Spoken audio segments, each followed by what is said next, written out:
We anticipate in the next 10 to 12 years approximately 8 to 6 million Hispanics coming into the United States and 41 million Asians. You have been the majority minority for 400 years in this country. You have been the number 2 population for 400 years.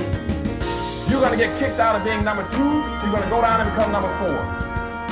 Now, common sense, even a 3rd grade education will tell you, if you didn't get anything when you were number 2,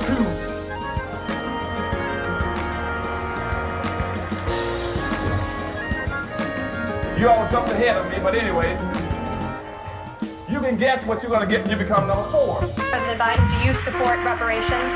Well, I mean, since I haven't spoken on this, got a chance.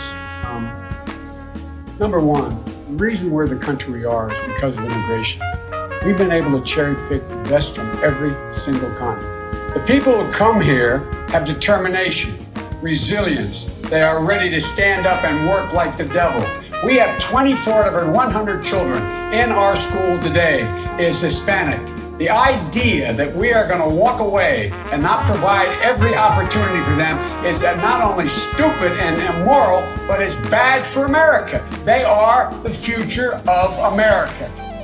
At the very same time that America refused to give the Negro any land, through an act of Congress, our government was giving away millions of acres of land in the West and the Midwest, which meant that it was willing to undergird its white peasants from Europe with an economic floor. But not only did they give the land, they built land-grant colleges with government money to teach them how to farm. And this is what we are faced with. And this is the reality. Now, when we come to Washington, in this campaign, we are coming to get our check. We are owed $104 trillion on the very low end, plus $735 billion recurring. This number does not include the cost of about 50 Black Wall Streets that were decimated, nor compound interest from 2017 when Sean D. Rochester's book, The Black Tax, was published, nor the cost of Black life, nor the cost of living increases, nor the war on drugs, nor the current day pandemic. The number I'm working with is for slavery, Jim Crow, and accrued ongoing systemic racism, oppression, and disadvantage in the country our ancestors built with their lives. Good afternoon on the West Coast. Good afternoon in the mountains. Good afternoon in the central. Good afternoon on the east coast. You know exactly who it is, family. Angela Nirvana, your host with the mostest of the Reparations perspective, bringing you those Negro freaks and hot topics and making the case for reparations, making the case for weaponizing our vote, socializing our suffering. How y'all doing, family? Thank you so very much for your patience. I cannot believe y'all didn't hear that Sister Cook at the top of the program. Oh my God, I've got to play it again. Welcome. Let me say hello to my people who arrived early since they got the notice that class is now officially in session. Hi, Ivy Dreams. I saw you first, and then I saw Root Trackers. For those of you who are tuning in on Facebook and on X, I don't even know if I'm over there, but I do promote over there because lots of you have complained that you're not receiving your notifications. So I do let you know when I'm going live, and I thank you all for tuning in. It's going to be a rich show. I pray that you have your water, your juices, your coffee, your teas. We got a lot to unpack, y'all. It has been a hell of a week since Vivek and Elon have turned on MAGA, and MAGA has lost their entire sugar. They have lost it completely, that they are getting their Wigger wake-up call. That's right, Wigger with a W. They are getting their Wigger wake-up call because everything that they've done to us boomerang. Do you understand what I'm telling you? It has come back to hit them in the ass in an epic way that just thrills me through and through. But I do want us to take an opportunity to learn from these events and to find areas where we need to check ourselves as well, right? Vivek calling these folks lazy, where's the lie? Vivek calling them out about the fact that they value the prom queen over education, over the nerds. Where's the lie? And the problem is that we as Negroes tragically have adopted, in quite a few instances more than I care to see or to admit, we have adopted those kind of ways. But that's not what we originate from. So this program is going to be about my response, okay, to all of what I've seen going down in the X space and the TikToks and the Facebooks. I've got some things to say. I've got some things to contribute to the conversation. I've got some history to teach. So with that being said, buckle up, buttercups. It's going to be a ride. Listen, I can't even tell you. I'm going to try to get y'all out of here at a reasonable time, but there is so much to share. I may have to break this up. We'll see. Let's just go. Let me try to get this video up. I've got so many screens open. I think that that's the challenge why y'all can't hear, but we just going to get through this together. Y'all going to have to be my engineers. I thank you. I'll get to your comments towards the end of the broadcast, but I'm going to be checking on you in just a moment to make sure y'all can see and hear everything, because that was not cool on no level that y'all couldn't hear my girl cook. She cooked. She cooked. So let's get into it. Please be sure to like, share, subscribe, turn on your notifications, family. Welcome to the live. Okay, so let me try this again, y'all. Y'all know I listen. Until the money it can afford accrue, it is what it is, family. Okay, it is what it is. We have to get through it, and we will get through it. We're going to chew this elephant one bite at a time, okay? I've got some epic things to share with y'all. So let me, hold on. Okay, let me do a test. It has come to my attention that some people are under the impression that the only thing Black America has contributed to the world is art and music. Well, let's stop that now. Here are a list of scientific and technological innovations created by Black America. It's a long list. Airplane propellant, biscuit cutter, folding chair, coin changer, rotary engine, car coupler, letterboxer, stainless steel pads. Okay, y'all can hear that. I'm going to start it over because she's not in frame. Oh, all right. Okay? Home security system, just keeping you bitches safe. Coin planner, ironing board, sweep sweeper, sweeping you hoes up. Horse bridle, horseshoe, lawnmower. Okay. Typewriter, train alarm, image converter, automatic fishing reel. It has come to my attention that some people are under the impression that the only thing Black America has contributed to the world is art and music.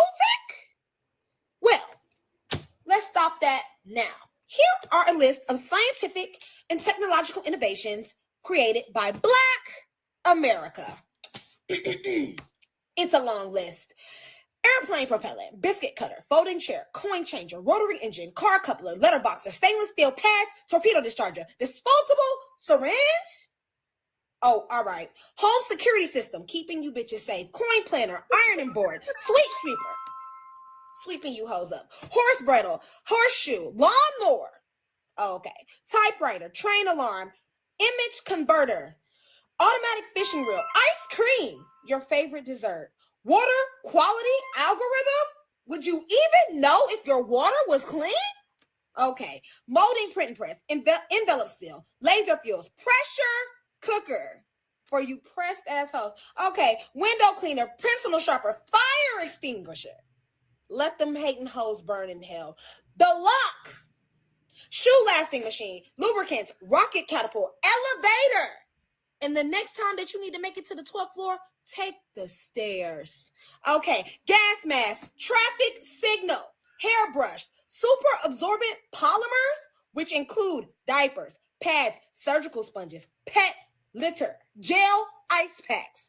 Oh, okay. Heated furnace. You bitches would quite literally be freezing. The blimp, the folding chair, handstand, fountain pens. Oh, okay. Dustpan. Sweeping you hating hoes up. Insect destroyer, baby buggy, sugar refinement. Okay. Clothes dryer, cell phone, pressing comb, curtain rods, lawn sprinkler to pair with our lawnmowers. Oh, okay. So, urinalysis machine, right? Urinalysis machine, horse riding sallow, shoe, player piano, arm for the record player, doorstop, doorknob. Quite literally, opening doors for you hoes. Photo print wash, photo embellishing machine, postal letterbox, toilet commode, furniture caster, the modern guitar. Thank you, Robert Fleming. Golf tee, motor, thermal hair curlers, lantern, gas burner, kitchen table, which you're not allowed to sit at anymore, bicycle frame, the wrench, the eye protector, the egg beater, the defroster, air conditioning. We should let y'all feel the heat because I know you're feeling it now. The two-cycle gas engine, the internal combustion engine, the starter generator, and the refrigerator controls, all created by Frederick M. Jones. Thank you. Clothes dresser, bottle caps, electric cutoff switch, relay instrument, the telephone system. We would not be in communication with you, whores. Granville T. Woods. Thank you. Electromechanical brakes, electro rail system. Also, Granville T. Woods. Roller coaster. Let me not catch you at Six Flags. Auto air brake, helicopter, standing foam, super soaker, blood plasma. Wow. Pacemaker controls. Programmable remote control. Would you even be able to watch your Netflix? The video commander. Multi-stage rocket adapters, potato chips, and GPS. Shout out Gladys West, because she is still alive today, born in 1930 something, and she's 94 years old. So did she cook or did she cook? There's so much more to share, family. It's going to be an epic program. Please be sure to like, share, subscribe, turn on your notifications. Yes, it is so very, very important that we teach these immigrants, right? Hold on, let me stop sharing that. Okay, Lord, I hope I don't. Okay, great. It is so imperative that we teach the immigrants who are hating on the immigrants over more immigrants being welcomed into the country, being paid to replace and erase the Negro with our reparations, our taxes, and our Social Security. Because that's exactly what's happening in real time. So Vivek, as everybody knows, it's been everywhere. I'm trying not to be redundant in repeating what you've already heard all week.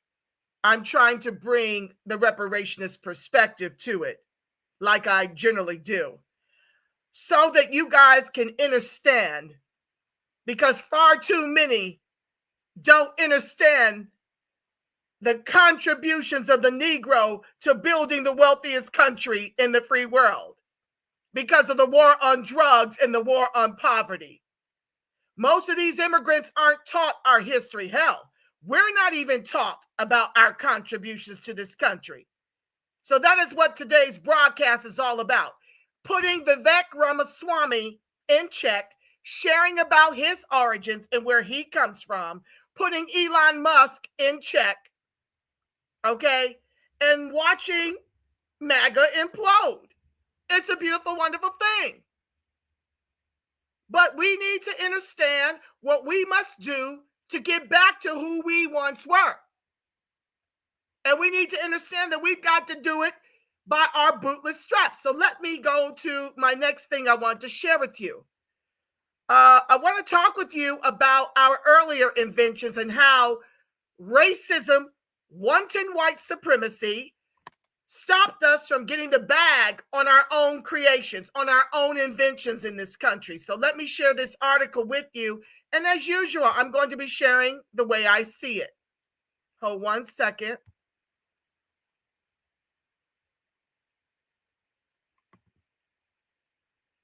I have way too many windows open. This is the problem. It's taking me a little bit.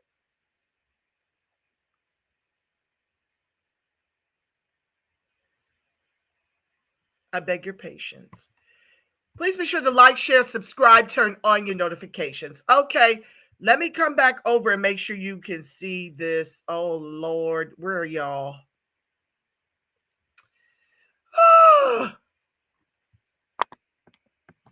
I don't see y'all no more.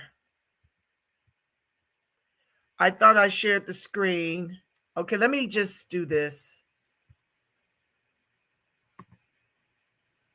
I don't see. Lord have mercy. Let me stop sharing and see where my StreamYard is.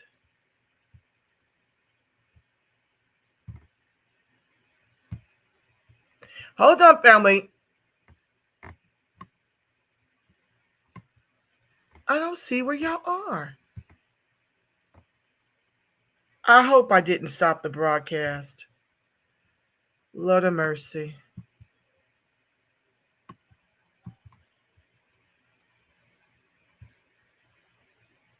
Okay. I don't understand why I can't see y'all, but let me try it one more time, y'all. Maybe I should just read the article instead of trying to toggle back and forth. I think the challenge is I've got too many screens open. So let me just try that. And then that way I can get back to y'all. So America's always had Black inventors, even when the patent system explicitly excluded them. Gosh, I want y'all to see this. Let me try one more time. Hold on.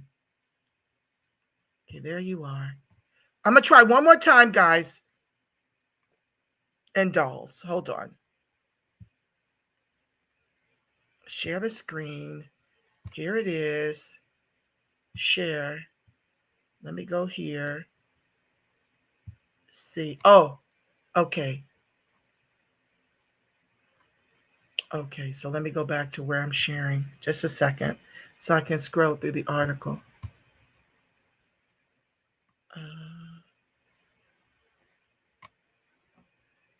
Now, where's the article? This is crazy, y'all. I apologize. Okay. So here we go. You can see and you can hear me. I pray you can hear me. Okay. So I can't see you guys. I have to stay over here to read, but I'm sharing the screen now so you can see where I'm at.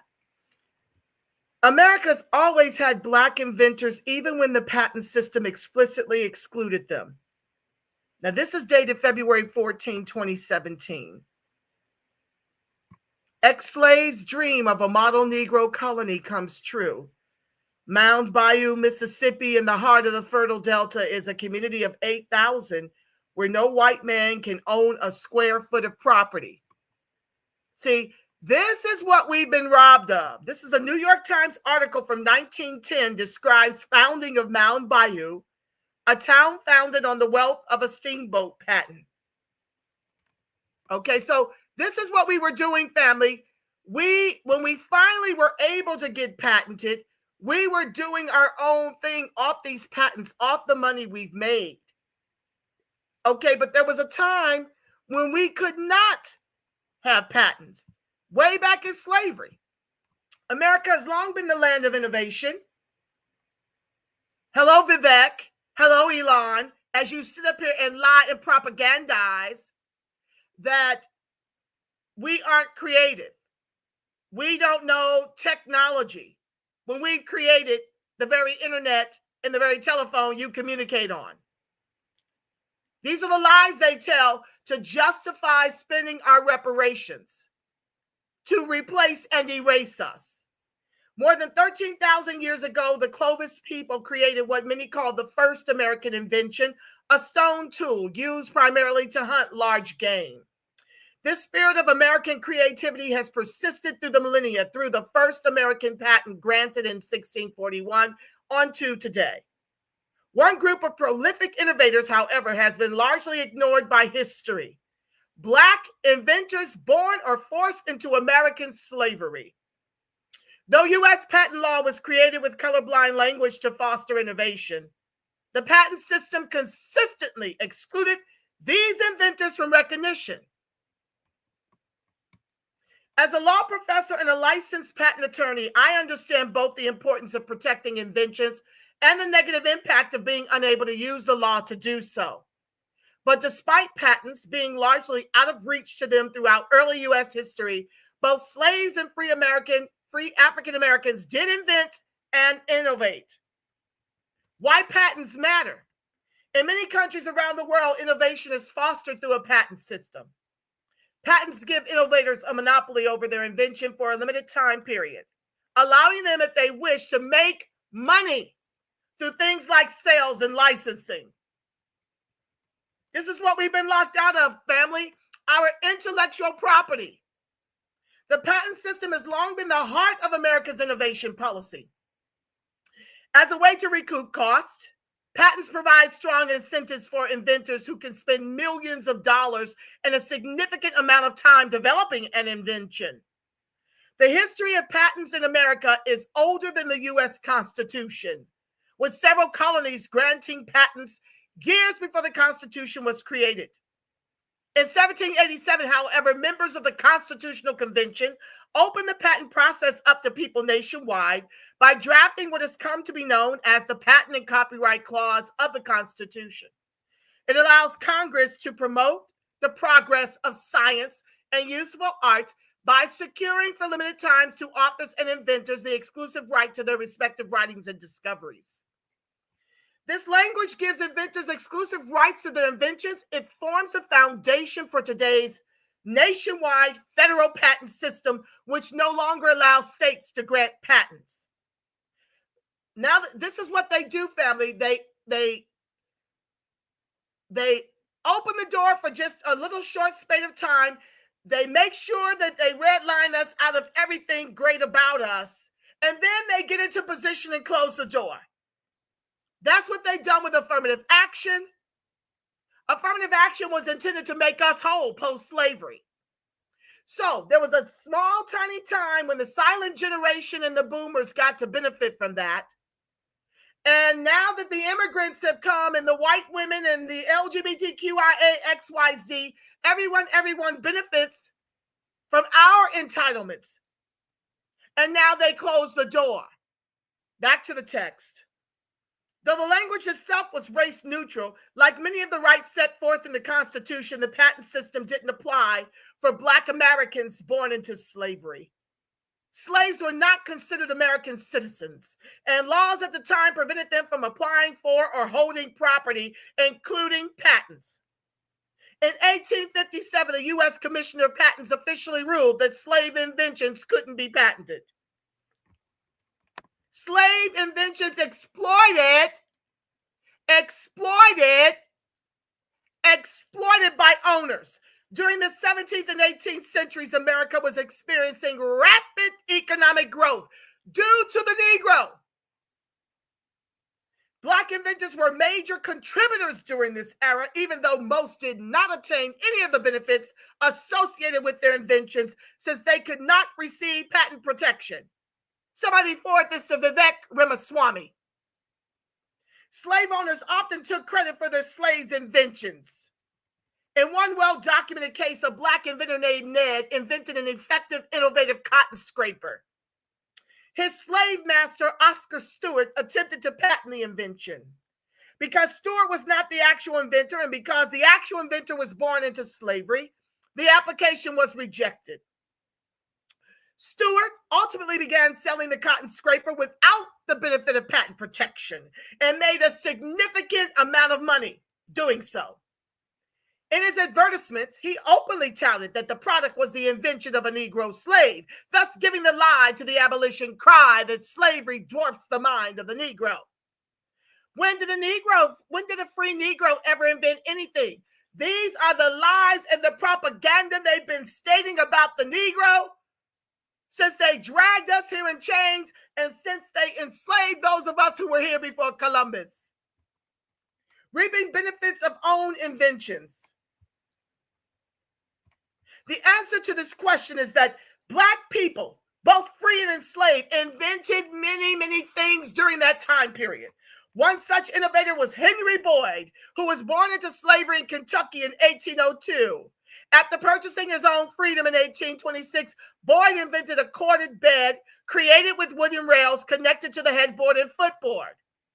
The Boyd bedstead was so popular that historian Carter G. Woodson profiled his success in the iconic book, The Miseducation of the Negro, noting that Boyd's business ultimately employed 25 white and black employees. Though Boyd had recently purchased his freedom and should have been allowed a patent for his invention, the racist realities of the time apparently led him to believe that he wouldn't be able to patent his invention. He ultimately decided to partner with a white craftsman, allowing his partner to apply for and receive a patent for the bed. So basically, family, they wouldn't allow us to patent our own inventions, and we would become so poor behind the time and the energy and the resources that we did not have pouring into our creations that we ended up selling it for pennies on the dollar. Some black inventors achieved financial success, but no patent protection, direct or indirect. Benjamin Montgomery, who was born into slavery in 1819, invented a steamboat propeller designed for shallow waters in the 1850s.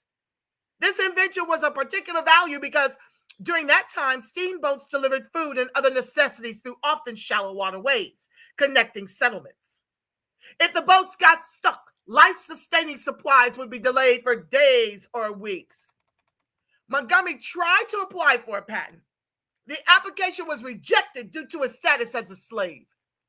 Montgomery's owners tried to take credit for the propeller invention and patent it themselves, but the patent office also rejected their application because they were not the true inventors. Even without patent protection, Montgomery amassed significant wealth and became one of the wealthiest planters in Mississippi after the Civil War ended. Eventually, his son Isaiah was able to purchase more than 800 acres of land and found the town of Mound Bayou, Mississippi, after his father's death. That's featured at the top of the article. I'll repeat, that's what we would do. We would absolutely take, if we were able to get a patent through, we would take the monies and we would go build Black Wall Streets. I got a brief film about the Super Soaker creator that I'm going to show you momentarily when we get to that part of the article. It's coming up. A legacy of Black innovators. The patent system was ostensibly open to free Black people. From Thomas Jennings, the first Black patent holder who invented dry cleaning in 1821, to Norbert Rillieu, I may have botched that last name, a free man who invented a revolutionary sugar refining process in the 1840s, to Elijah McCoy, who obtained 57 patents over his lifetime. Those with access to the patent system invented items that still touch the lives of people today. This gentleman here, Lonnie Johnson, actually holds 133 patents. Let's hear what he's got to say. Lonnie Johnson is what you would call a prolific inventor. The engineer holds more than 100 patents, inspired to create ever since he was a child. I was always curious about how things worked. I would take my siblings' toys apart sometimes I put them back together, sometimes I use parts to make something else totally different. When he was a teenager, Johnson won an engineering contest with a robot he built while growing up in the segregated South. We were the only Black school represented, but Linux was such an impressive piece of work that we were able to walk away with first place. Years later, as an engineer for NASA's Jet Propulsion Lab, Johnson helped design the Galileo mission to Jupiter and the Mars Observer projects. But Johnson's biggest claim to fame was engineering this toy, the Super Soaker squirt gun. More than $1 billion in sales later, Johnson had the resources to work on his real life's mission, finding ways to power the world without polluting it. That was my strategy because I was having a lot of trouble getting investors or people to support the research that I wanted to do in the hard science area. The engineer started 2 companies, located them in what was once a blighted Atlanta neighborhood, and hired fellow scientists to work on his mission. We've done some things at the research level that a lot of people have predicted were impossible and could not work. Johnson and his team spent 7 years developing this lithium air battery. A battery, he says, provides 10 times more energy than the most powerful batteries now on the market. Whereas the auto industry now is trying to get to 100 miles on a single charge, you'd actually be able to charge your car and drive up to 1,000 miles on one charge nonstop. So that would eliminate the reservation that a lot of people have about electric cars. Johnson has tested the battery's ability in the lab time and again. But in order to get the battery to work in an electric car, it needs to be larger. And scaling it up takes big money. We could actually put it in a car and drive a car, I'd say 12 to 18 months if we had adequate funding. But Johnson says companies with far more resources are starting to catch up. Now we've got large entities like the national laboratories and the IBM and others who have very deep pockets are starting to focus on this technology. So we've got to run faster to stay ahead. The other potentially world-changing invention he's developed is this engine. The J-Tech converts heat to electricity. Popular Mechanics magazine awarded the J-Tech its breakthrough prize in 2008. And the National Science Foundation has said the J-Tech has, quote, a good chance of being the best thing on Earth. It took us a while to convince people that even the engine was real and it could work. Johnson says the engine, which pushes hydrogen through a membrane, could power entire cities once it's scaled up. If we had a way of converting heat from the sun to electricity as cost effectively as we can burn coal or gas or natural gas to produce electricity, then we would be using the sun a lot more. This would really literally change the world if we're successful. Johnson has received some funding from the Department of Energy and support from the Department of Defense, but not enough to get the project commercialized. That, he says, will take several $1 million. Everything depends on resources. I could have an engine working in inside of a year at this point. So far, Johnson has mostly gone it alone. It has been a major personal investment. The 61-year-old hopes will pay off in his lifetime. If it doesn't, it won't be for a lack of trying. Look at how resilient our people are. Always, always, always, since being emancipated, pulling ourselves up by our bootless straps. This legacy extends through the 21st century with Lonnie Johnson, who generated more than $1 billion in sales with the Super Soaker water gun invention, which has consistently been among the world's top 20 best-selling toys each year since '91. Johnson now owns more than 80 patents. Last count was 133, and has since developed different green technologies. Bishop Curry, the fifth, a 10-year-old black inventor from Texas, has already applied for a patent for his invention, which he says will stop accidental deaths of children in hot cars. 10 years old. This is who we are. Don't you ever, ever, ever let some Crayola wanton white supremacists define you for you. Learn your history. Learn your contributions. Pop your collar. And let's get back to this. Black women are also furthering the legacy of black inventors. Lisa Ascoles, known as the inventress, has received multiple patents and founded the Association for Women Inventors and Entrepreneurs. Janet Emerson Bashan became the first black woman to receive a patent for a software invention in 2006. And Dr. Hadiah Green recently won a $1 million grant related to an invention that may help to treat cancer. Let me play a little bit of her.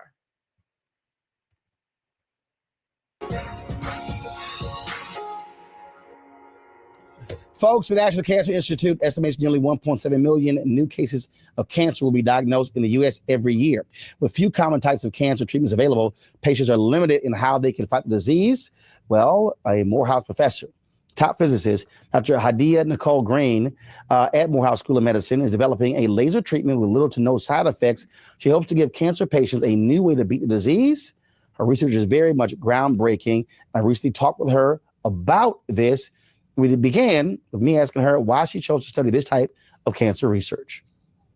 My aunt, who raised me from age 4, right after I graduated from undergrad at Alabama A&M University, she announced that she had woman's cancer, so either cervical or ovarian. And she said that she would rather die than experience the side effects of chemotherapy and radiation. I took care of her the last 3 months of her life. 3 months after she passed, my uncle, who raised me from age 4, was diagnosed with esophageal cancer. He said that he would go through the treatments. His doctors gave him 3 months to live. I nursed him back and he lived another 10 years. Wow. But I watched him and took care of him as he went through chemotherapy and radiation. I watched him lose 150 pounds, all of his hair, his eyelashes, his eyebrows. I watched his fingernails turn black. And I saw how his skin went from being a beautiful chocolate to looking like it had been burnt in an oven or barbecued. It was horrific. I got to experience firsthand the horrors of cancer and the horrors of cancer treatment. And I said, there has to be a better way.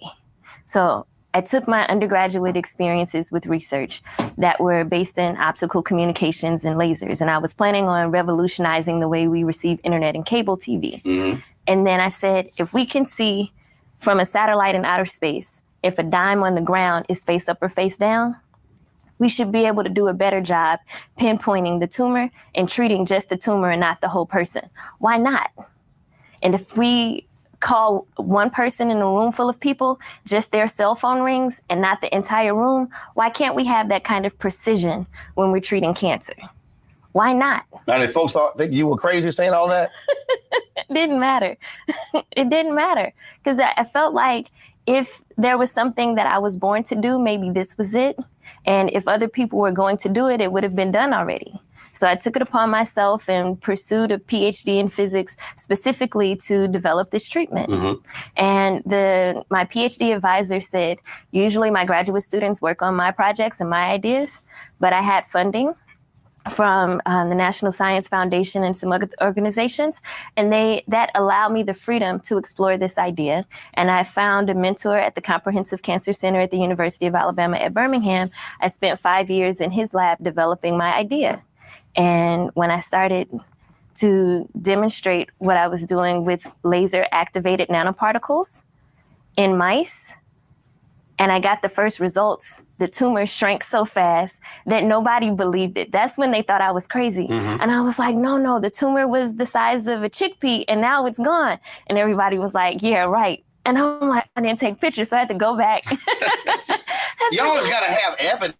Right. So I had to go back and repeat the experiments a couple of times to make sure that I documented exactly what happened and the tumor regression that I induced after a single 10-minute treatment with these laser activated nanoparticles.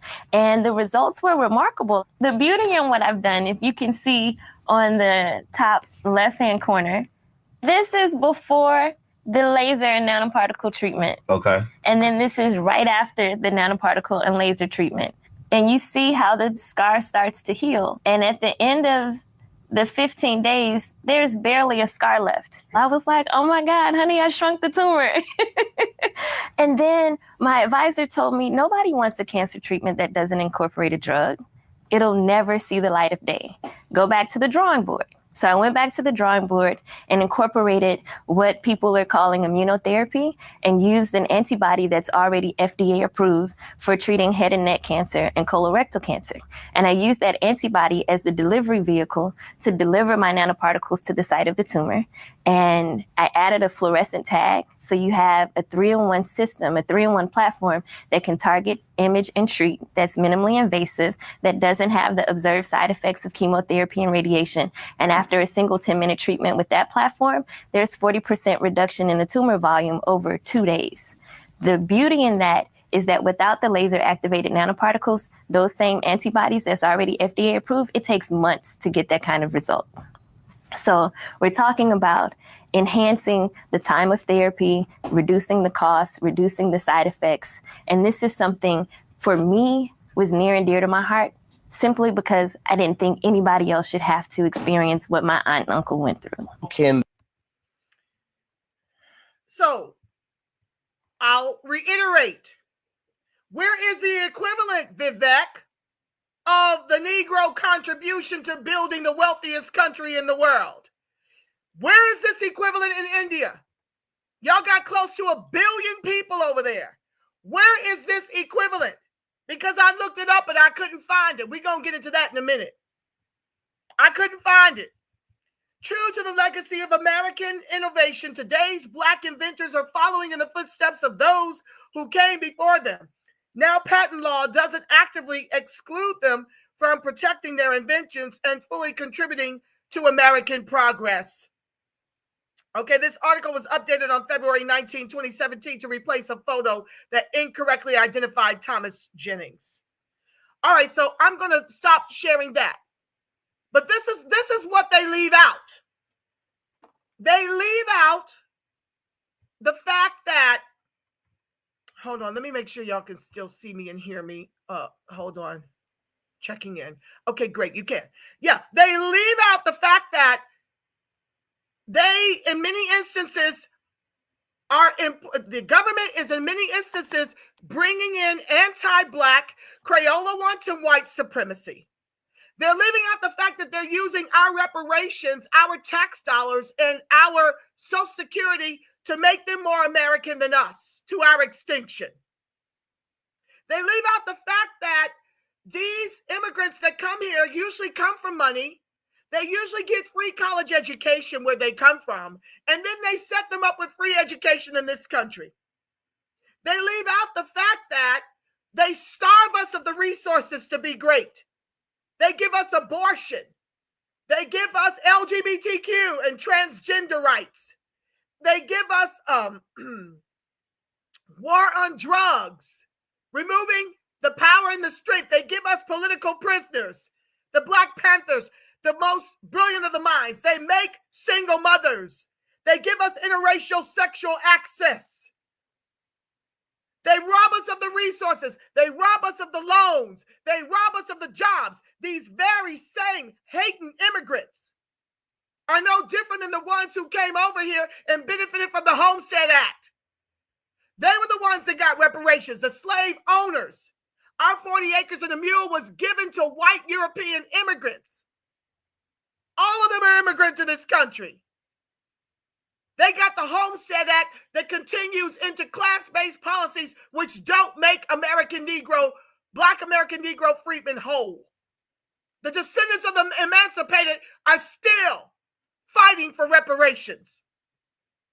And while they're telling you they have no money, you got cocky-ass people like Vivek and Elon sitting up here acting as if the playing field is level and we're just lazy, no good, no count. We don't want to work. We've got to bring in immigrants to do what the lazy Negro, now the lazy white folks don't want to do. When we built this itch and continue to keep it on this axis because we're still fighting. Still fighting. And then the niggering Negroes go out here and want to ride me for my protest voter strategy for Trump to deport and close the borders. Why does that matter to the American Negro? Because of our station in this life. Because we've been made bottom caste. It don't take but $100,000 to be in the top 15% of Blacks in this country, which is by and large immigrants who now run and control the CBC. I got an episode coming on that. Yvette Clarke is an immigrant.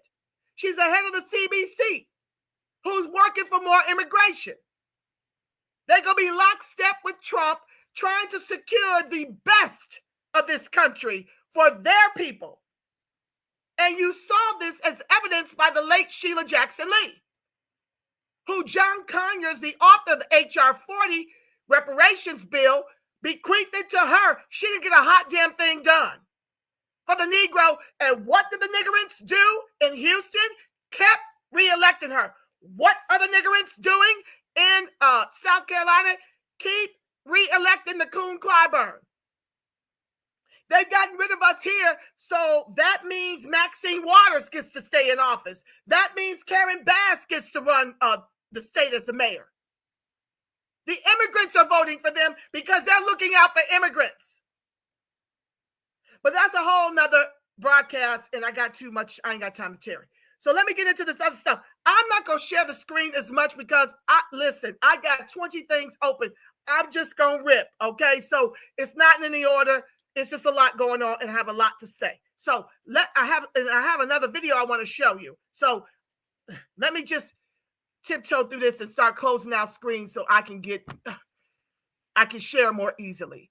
Please be sure to like, share, subscribe, turn on your notifications. Know that I am being shadow banned because I spit fire over here. I am bringing you the TR roof. I ain't holding nothing back. I'm from the soil, the mud. I'm from these people I'm talking about today, okay? Love y'all. I'll get to your comments, I promise. So, Indians now make up about a third, the third largest illegal immigrant group in this country. Amazon just laid out thousands and is about to be the biggest report and deport them illegals they're hiring currently. Under Biden, I'm reading from some of the expos. So Amazon has laid off thousands, and it's about to be the biggest report and deport them illegals they hiring currently. Under Biden administration, HBCU, hospitals, hotels, etc., that's where you get the money. From turning them in at Indians looking for somewhere to slide with them. Nah, they all must go. Okay, so basically this article is talking about how they now make up the third largest illegal, they're the third largest of the illegals in this country. And what they like to lie to you and tell you is that, oh, we must bring them in because you're too stupid. Even though you built the wealthiest country in the world, you're too dumb. And what happens is these folks are lying. They're doing all manner of things to get these IT jobs. And now all of a sudden you see Boeing planes having to just falling out the sky. Now, all of this is not cheap labor. And I'm going to show you that in a second. But I just want you to know that they make up the third largest illegal immigrant population here. And I can promise you, it's not the little small numbers. They keep trying to tell you only 10 million got through. That's a lie. It's more like 25 million of them. And they're dropping them into our communities. And they're hiring them over us under the propaganda that we're too stupid, too lazy, don't want to work. And then these are the people that you have to go and seek employment from. And they ain't hiring nobody but their own kind. But let you be up in there with the right and the ability to hire your own people, you about to lose your job because nepotism is only for them, not you. Let me close that down. Hold on one second. I'm going to my next thing I want to talk about. So basically they're saying report them, but see the problem with that is you can report them all day long. If these corporations aren't being penalized, e-verify, if they're not being fined up the ass, if they're not being jailed, this just keeps going. Even President Trump said, I use H-1B visa hires. Okay, so I'm just saying that to say that until it stops being allowed, it don't stop. I want to share, Lord, I want to share this with you. Okay, let's try again. Hopefully some of these are audio and I need to share it. Hold on. Please be sure to like, share, subscribe, turn on your notifications.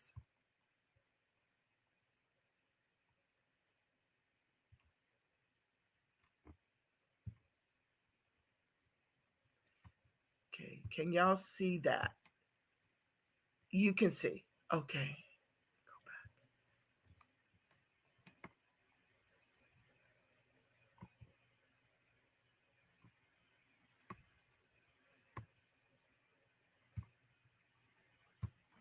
If you're Desi and you have conservative beliefs when it comes to racial issues, you have been fooled by the model minority myth. Let me break that down for you. In 1965, the United States government put into place a new immigration act that only allowed Asian immigrants in that had very high education levels or special skills. And because of this, we were predetermined to be successful. And when we were, the media painted us as model minorities, as good, law-abiding citizens that were the opposite of black people. But remember, black Americans were not introduced to the society on the basis of education. They were brought in as slaves, as property. And then they were segregated against and forced into ghettos and not given jobs, and they were mass incarcerated against, and then they were criminalized for petty drug crimes and so much more. And these issues generationally affect their communities because it's part of the system. So yes, South Asians face ignorance, casual racism, hate crimes, but we have never in American history been systematically dehumanized and oppressed in the way that black people have. You gotta understand that white America intentionally gave us partial access to socioeconomic white privilege so they could say, oh look, the Asian did it, so anybody can do it too, and therefore deny the existence of structural racism against black people. It's a lie. This country used us as a tool to divide people of color and perpetuate white supremacy. Wake up! Okay, so I want to share that because I do want you to understand that some of them do get it. Some of them do get it. And shout out to those who are allies and are really out here spitting fire and sharing the history. I've got a couple of other. One white cat is really spitting fire about black inventions, and I'm going to show him throughout zipping through all of these X-Files I got open. Okay. So yeah, I want to share him with you because it is so important that people from other cultures know our history and teach their niggerant. Okay? That's on them. My role is to educate Negroes so that we can be on one accord when I call for a protest voter strategy and 92% black women and 78% black men stop going out here and voting against the interests of their own lineage to our own peril. That's my job, is to educate my people and to find allies that can help me make my messaging go viral since I'm being shadow banned. So Patrick Bet-David, CEO of Calutainment, says, so you want me to not hire a high-performing, hard-working, and skilled Indian. And you want me to hire an American even if that person is not capable, lacks skills, and is entitled. Oh, so you support DEI. I thought you hated it. So these are some of the comments that have been flying all over X all week between the haves and the have-nots. And so I wanted to read this to you because it sounds very much like what not only white folks have said about us, but what white folks have taught other immigrants that they bring into this country. This is anti-black racist sentiment. He's speaking to Americans at large, but this sounds so familiar. And so, like I said at the top of the broadcast, there is a boomerang effect happening, an awakening that's happening with these white folks. Everything they did to us has already been done to them. And so this is the chickens coming home to roost on these white folks. And I'm happy to see it. But I want you to see how these immigrants are coming over here and telling Americans, you suck, and I'm going to bring these people in because they're going to lie to you and claim that they're high-performing, hardworking, and skilled Indians. And they're not. And I've got evidence to that fact. Next. So I want to share this with you. Hold on.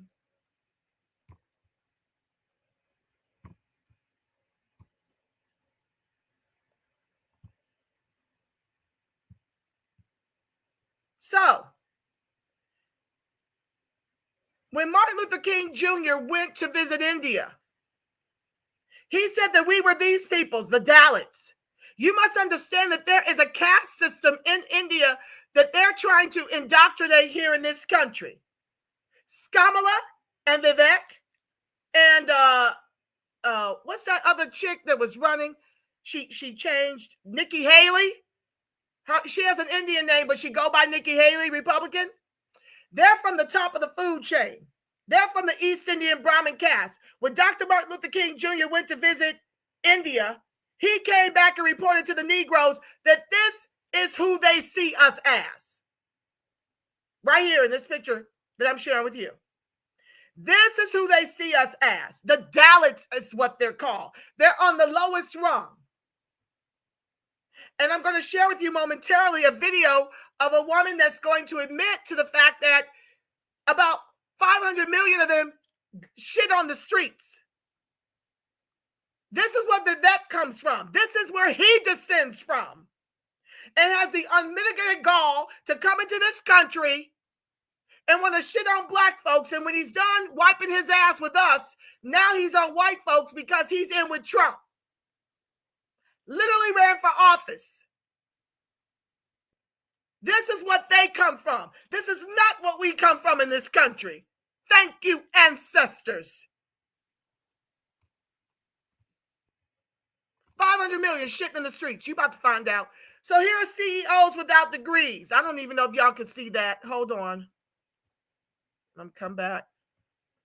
That's not important. Let's keep moving. Let me just talk about it. So you got quite a few white folks that graduated college. They're CEOs now. They don't have degrees. They include Mark Zuckerberg, Steve Jobs, Bill Gates, Michael Dell, Jan Koum, John Mackey, Larry Ellison, Daniel E.K., David Cart. Let me share this with you all because I got something to say about it.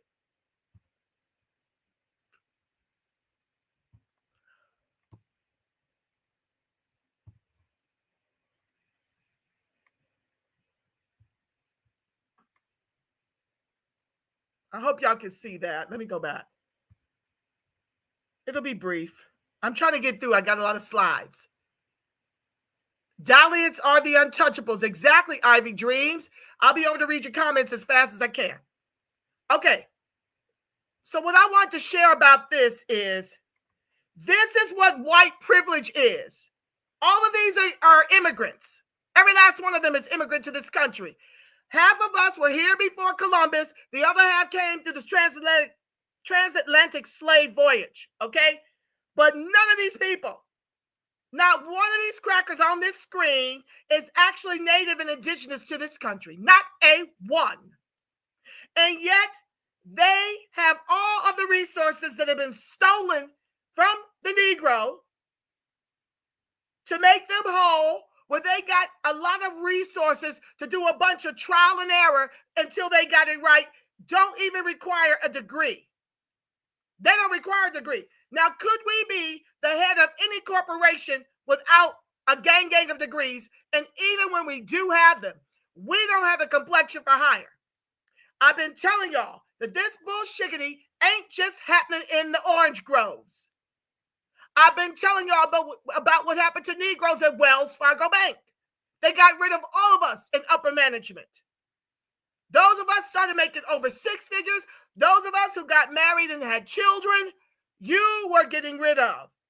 And they put immigrants in our place. And what happens? They scam the customers for the sake of the shareholder and then fire 3,500 of them and then gave a golden parachute to John Stump, the CEO, about $140 million. So all of this H-1B visa nonsense, all of these immigrants, it's a scam. It's a money laundering scheme to line the pockets and keep the wealthy in control. And to extinct the Negro. Because when you extinct us, you extinct our justice claim. Next. So, 25% of African American graduates with STEM degrees come from the HBCUs. 25% of the African American graduates with STEM degrees come from HBCUs. HBCUs are the institution of origin among almost 30% of Black graduates of science and engineering doctorate degrees. Now, what you must know is that nationally, we hold about 7% of the degrees in the STEM, at least in tech. Let me not say STEM at large, okay? But in tech, we've got 7% graduate in this country of the tech degrees that are out here. 7% is Negro. But only 1% is in upper management in Silicon Valley. So you want to lock us out of STEM professions. We've got the degrees, can't find work because they got these type of anti-Black Crayola one-to-white supremacists at the hiring tables, making sure that our people are denied access to these multiple six-figure year jobs. And I'll be showing you a video on that momentarily.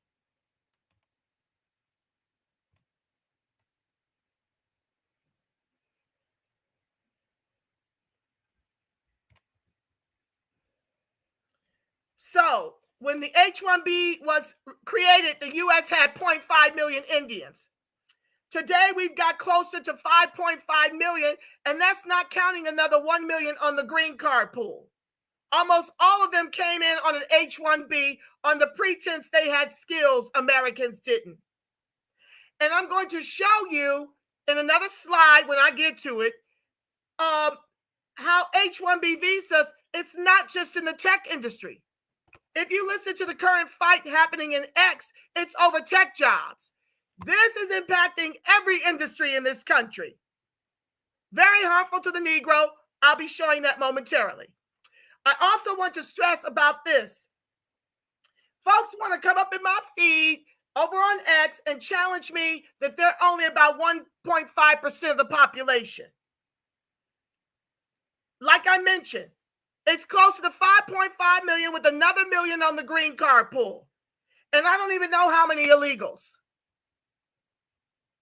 But understand and understand that we, the Negro freedmen, descendant of the emancipated, were once 4 million. We're now 50 million. And that is by our bootless straps. That is with the war on drugs, with the war on poverty, abortion, LGBTQ, transgender. That's with all of that leveled on top of us. Immigration. Now, how is it going to take them as long to amass 50 million in this country when they're being given everything? Our reparations, our taxes, and our Social Security benefits. We're funding this. So we don't have time to tarry. When you see this, you have to look at it as war having been declared on our entire lineage. You can't continue to vote for this nonsense to your own people's peril and extinction. Ain't none of the harm stopped under the Joe Crow administration concerning the Negro. We're still being executed by not just the race soldiers with a badge, even the deputized. We still can't get work. We still have the lowest rates of marriage. We still have the highest numbers of abortion because we can't afford the babies. And our people are using sex as a drug, getting pregnant and then using abortion as a form of birth control. They literally had an abortion truck outside of the DNC convention in Chicago, giving abortions, giving the afterbirth pills or something to kill the baby, and vasectomies free. I'm going to bring that at a later time. I don't have time to tarry, but I want you to understand and understand. It starts small. The time to sound the alarm is not when we've already been replaced. The time to sound the alarm was how many years ago? Since Barbara Jordan, Representative Barbara Jordan was talking about this. Dr. Claude Anderson been speaking on it at least 50 years. She was speaking on it before him. Coretta Scott King spoke on it. Malcolm X spoke on it. And here we are in the fight of our lives.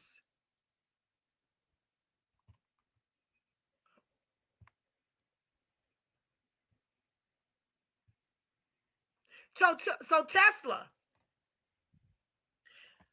Elon Musk is in thick with Trump because he just laid off. What Amazon and Tesla is doing is laying off American workers, and that's why he's fighting with everything in him and talking crazy to the white folks because he needs cheap labor in his plants. So here he is. He's not even native to South Africa. They're colonizers. I think he's Dutch. I haven't really dug deep on him.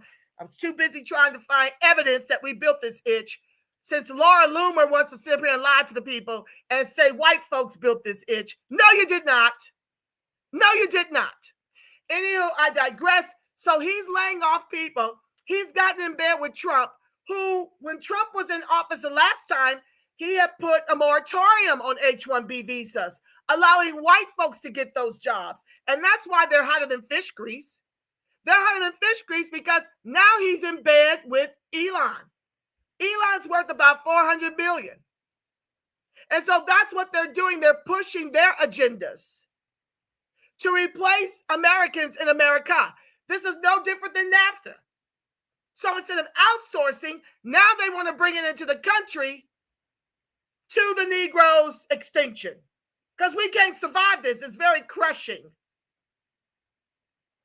The deck is stacked against us. And all these groups, all of them, it used to just be white folks and us. But they used the 65 Immigration Act, invoked NAFTA, took our jobs out of the Midwest, took out the automobile plants. They took out the NCR, where I'm from in Ohio. They pulled all this stuff out to tank the economies. And now they're bringing in the immigrants to finish the job, to finish us. And we've got to decide that we're going to have the backbone of our ancestors and use the only commodity we've got left. We must weaponize the vote. We must run for office. We must support school of choice and build our own schools. Because all they've got for us is preschool to prison pipeline. The folks that our people, our collective is in competition with, those low-skilled laboring jobs, they'll be the ones paid lower skilled wages, while our people will be set up for incarceration for free slave labor in the private prison industrial complex funded by the federal government on a state level. I just saw where, because Rikers is such a cesspool in New York, they're now building the prisons in every borough, like skyscraper prisons. And although the people, they're building one in Chinatown. Sure are. I'm going to bring that another article, try to stay focused, because Lord knows I was born to talk. But I'm here to tell you that's being designed for our people. And folks want to sit here and scratch their balls and wonder how we got here. Our government brought us here. Legislation brought us here. The lack of voting brought us here. We just now successfully weaponized our vote. But too many of y'all want to sit the couch when you got to control what's happening to you locally. This is how we got here, because we don't show up. At least 40% of us stay home and vote the couch. How's that working for us? It's not. While the other immigrants play checker. Y'all ain't even playing chess. So I want to share this to share a little bit more, get some more bragging rights. Some of this may be repetitive, but I don't care. It's my broadcast. I can be repetitive if I want to. Please be sure to like, share, subscribe, turn on your notifications. Let me share this. I want to take a little minute to brag some more about our inventions and how we created this country. Okay? Stand by. Share the screen.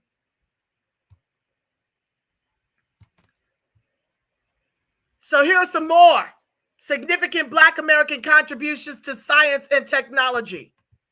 George Washington Carver developed crop rotation techniques using peanuts, soybeans, and sweet potatoes to replenish soil nutrients. Mae Jemison became the first Black woman in space as an astronaut. Renowned NASA mathematician was Katherine Johnson, who performed critical calculations for early space flights, including John Glenn's orbit. Charles Drew pioneered research on blood transfusions, including the development of blood banks and the blood mobile. Percy Levon Julian, known as the soybean chemist, for developing drugs and industrial chemicals from soybeans. Garrett Morgan, inventor of the first 3-signal traffic light and gas mask design. Granville Woods developed the induction telegraph system, which allowed trains to communicate while in motion. Daniel Hale Williams performed the first successful open heart surgery and founded the first Black-owned hospital. Marie Maynard Daly, the first African-American woman to earn a PhD in chemistry. Alice Ball developed an injectable treatment for leprosy.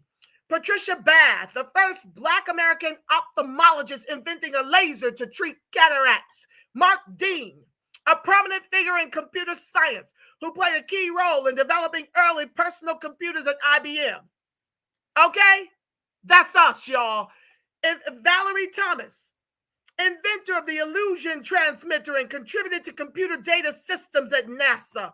Lonnie Johnson, we went over him already. Please be sure to like, share, subscribe, turn on your notifications. Okay. I want to share this. This is from Reddit. An article I want to share with you guys about how brilliant the model minorities are. Not. Stand by.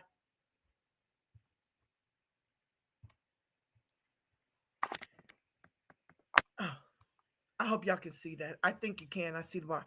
Okay. Is cheating, scamming your way into your first job common for Indian immigrants, those who come here for a master's anyway? So here's the discussion. Hold on.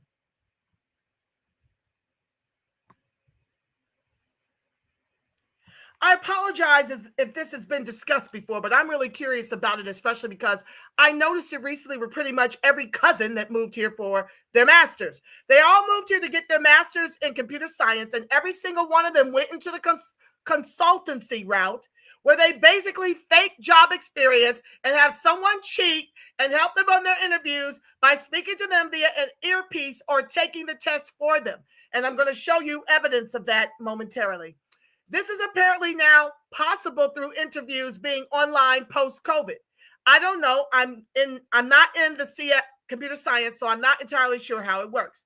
I have another cousin who has now managed to switch to a legitimate job after spending years working for a consultancy. I ask about visa stuff and if it's true that he might get kicked out if he loses his job and can't get a new one in 60 days. He said that he has a way to get fake paychecks printed and pretend like he still has a job if he needs to. I had no idea that this was a thing. How common is this? I don't have any Indian friends, and my ABCD friends pretty much have their entire family here, so they don't know what I'm talking about. A couple of Indian immigrants that I met and got to know in college seem to work really hard and earn their way into internships, though. Edit, I want to clarify that I do not mean to make any generalizations. I've met multiple Indian immigrants who are brilliant, hardworking, and worked honestly into their internship jobs. I have a lot of respect for them. I just have met way more recent immigrants, master's students, who are very open and casual about lying and cheating their way from applying to college to getting their first job, like a lot more. A lot more. I made this post because I was appalled by how casual they were about it, and they mentioned it's not a big deal because a lot of Indian students who come over here do that too. Got them.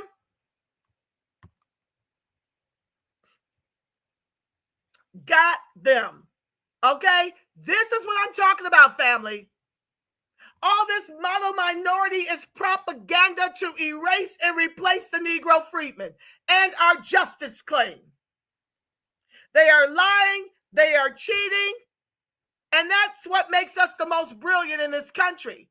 And that's why all the weapons have formed against us, but they will not prosper. Ultimately, we're going to win this because we're the ones who fight back in the spirit of our ancestors who fought back. So do know that you have never been able to cheat your way all the way to multiple six figures up in this piece. You had to apply yourself. You had to literally study until your eyes bulged out your head. You had to pass the exams. You had to show yourself approved. It is them that is discriminating against you and trying to flip the script, trying to displace their ignorance on the Negro. And being successful because they got the bigger platforms, they got the mics on. They own and operate the mainstream fake news media. So I've got to bring you the truth over here in my world and remind you of who you are and what you're made of.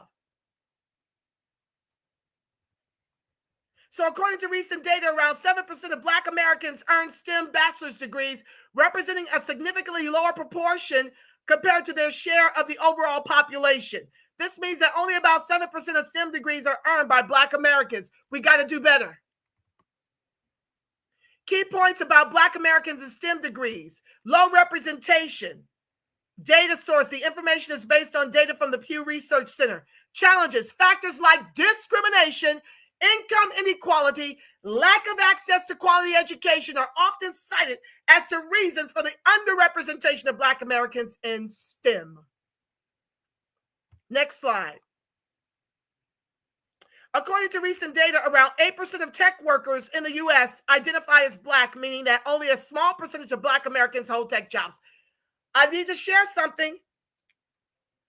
Identify as Black don't mean lineage. Do you understand what I'm telling you? A lot of this means Black immigrants. They're not hiring the Negro freedmen.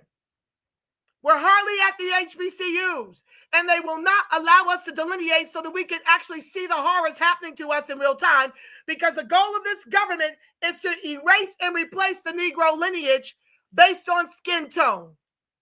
Crackers will be none the wiser. The world will be none the wiser because they are brown or dark complected or caramel, whatever. The bottom line is it's easy to do. And the melanated immigrants are complicit in allowing it. They're selling us out. Hello, congressional Black caucuses.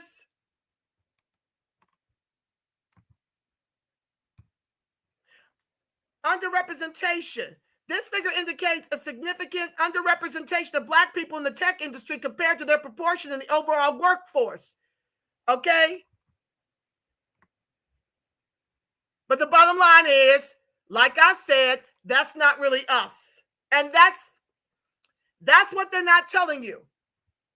And all of this data where they brag about how great Blacks are doing, they're talking about 14%, which is predominantly immigrant.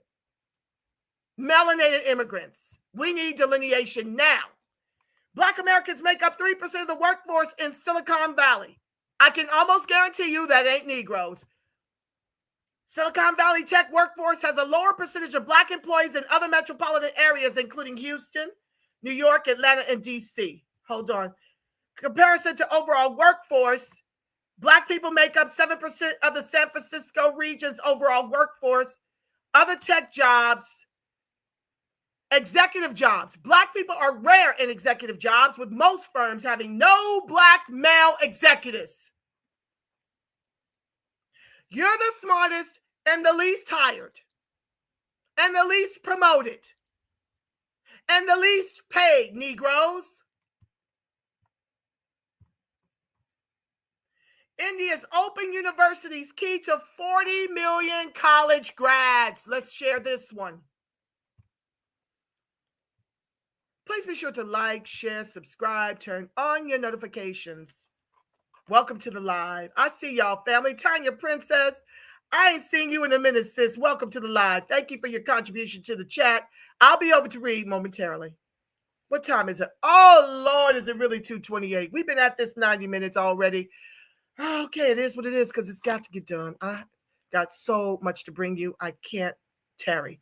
Okay, so let me share my screen. This is what I'm talking about. 40 million. We are 50 million in this country. I told you India has close to 1 billion people. They got open universities, which is the key to 40 million college grads. These are the ones that will be imported into the country under H-1B visas. Only about 20% of our 50 million are college degree. This is what they're bringing into the country instead of investing in our education, robbing us of resources, not investing in our education, and then want to propagandize and say we're too stupid, too lazy, don't want to work. Let's get into it. This is a Hechinger report, a national nonprofit newsroom that reports on one topic, education. The campus of the largest university in the world, Indira Gandhi National Open University, IGNU, in southern Delhi is surprisingly small and modest. I'm jumping around a little bit.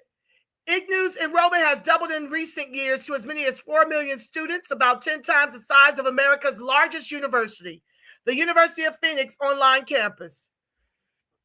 Like American community colleges, admission at an open university is not competitive, but the schools offer a range of programs, including doctoral degrees. This is your competition that our government is using our reparations to import and to make more American than us. I'm jumping so I can get to your comments. I clearly am not going to get to all these slides today. Middle-class students are not getting enough opportunities in the university or colleges, says, oh, I can't say that name, IGNU's pro vice chancellor. Explain the school's rapid growth, and it goes beyond that. The poor people living in rural areas and slum dwellers, all of them have direct access to IGNU courses.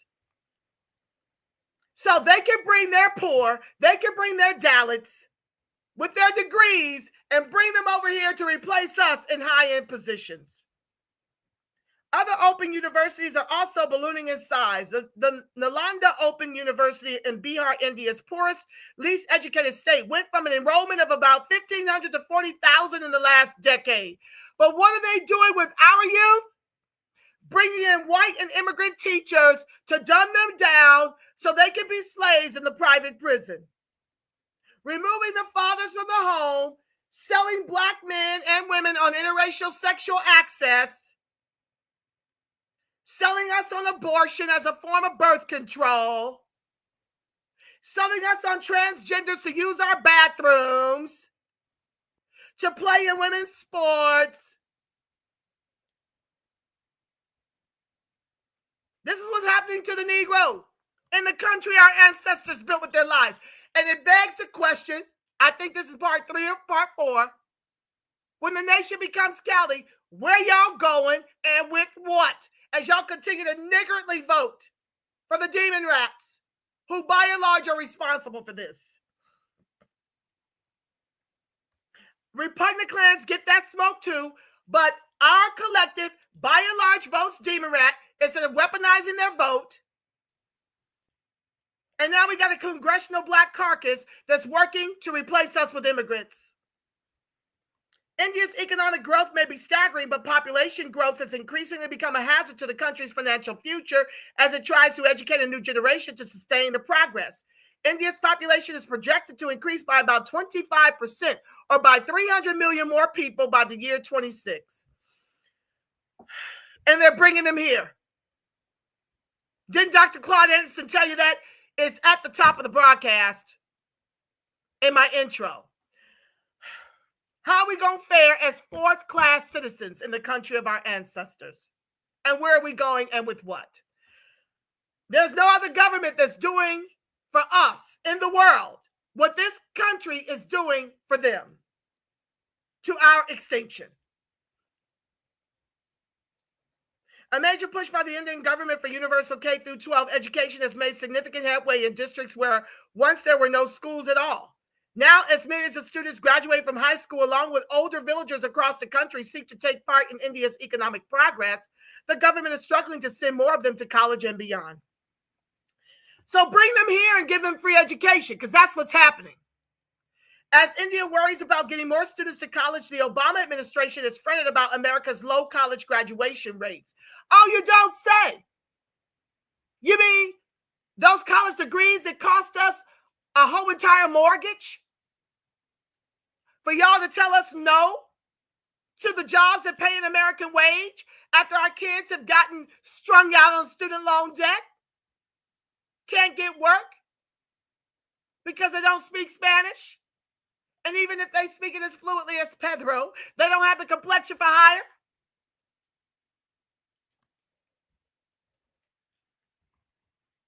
So you want to fret over America's low college graduation rates, but you won't give us the free education across subjects the way India is doing for their people to set them up for financial success.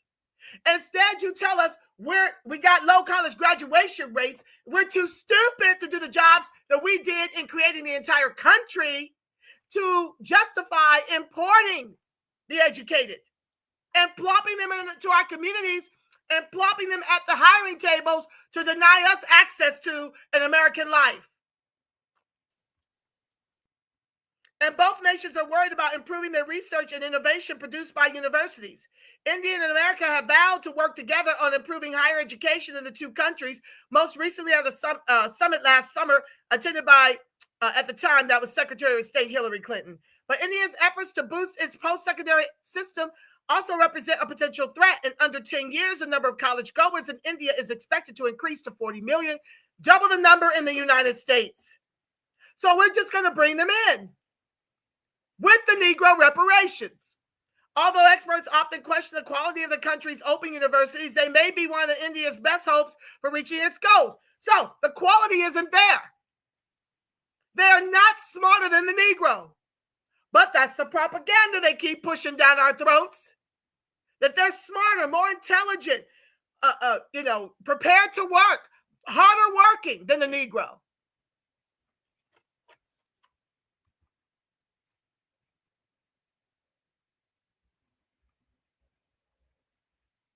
India's open universities tend to offer practical training in computers and agriculture or preparation for the country's civil service exam, which can lead to a stable government job. But IGNU has also expanded its offerings to advanced degrees in technology and engineering, along with liberal arts subjects like French and women's studies. Where are they doing that for the Negro in the country of our ancestors? Put it in the chat.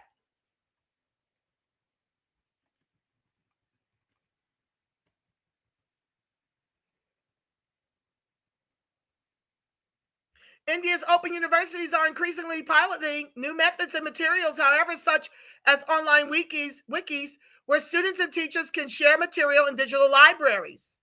Outpacing the U.S. in the number of students enrolled will mean nothing if they don't finish or graduate underprepared. However, that's who they're bringing in. The ones they're lying to you about, saying how brilliant they are. Okay, I'm done with that.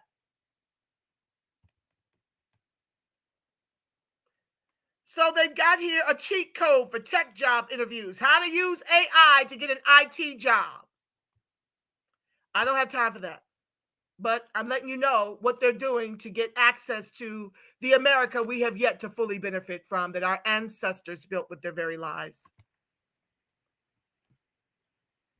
Now, trucking is reacting to Biden administration's independent contractor rule and renomination of Julie Su, SU. Let's read a little bit of this. Please be sure to like, share, subscribe, turn on your notifications. Welcome to the line.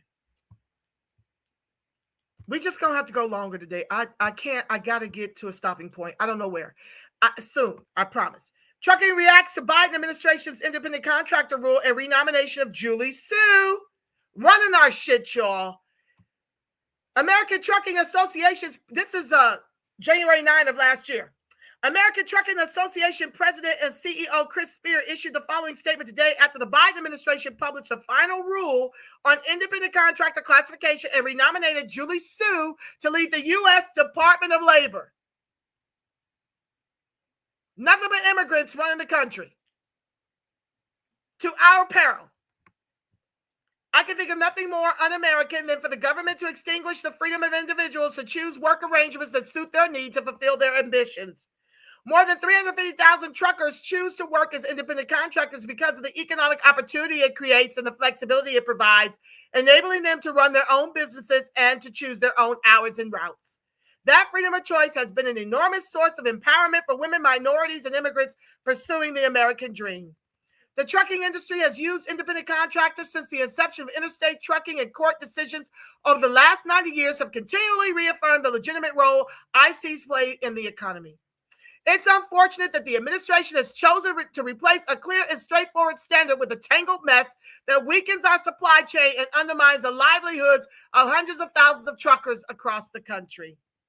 The coordinated release of this rule with the renomination of Julie Su to lead the Department of Labor is proof positive that the administration is doubling down on destructive policies that eliminate choice and opportunity for our workforce. Had Su actually taken the time to talk to independent contractors, she'd know firsthand what a misguided rule this really is. That is exactly why we opposed her nomination before and why we will continue to oppose it now. Radical California agendas have no place in federal policy. ATA will work with members of Congress and other stakeholders to defeat this ill-advised rule. Yeah. And so this is the way the Negro freedman has oftentimes been able to be independent and to amass money for his own household. So you want to change that up. And that's what they're doing across industries. They want to change it up. They want to suppress wages and then pretend like we're too lazy, no good, no count, don't want a job. When the truth of the matter is, they ain't liked us and have been calling us lazy since we stopped working for free. And that's what they're trying to get us to do again. And we're not going for it. So they'll bring in low-skilled immigrants and industrial-style immigrants and immigrants at the top tier of the executive levels and justify spending our reparations to replace us with them. That's what's happening. Okay, let me share this.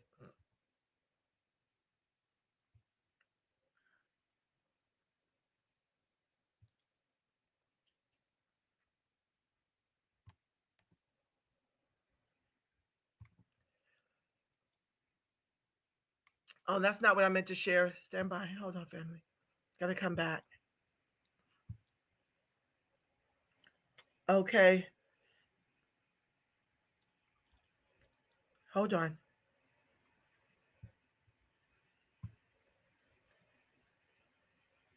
Why Indian engineers are unemployable. Now, this was November 7, 23. The employability crisis of Indian engineers is a serious issue that needs to be addressed. The lack of quality education, mismatch between industry requirements and academic curriculum, and lack of soft skills. Mr. Vivek Ramaswamy, who wants to pretend that they're smarter than us, who wants to propagandize that they're the model minority, to justify erasing and replacing the Negro.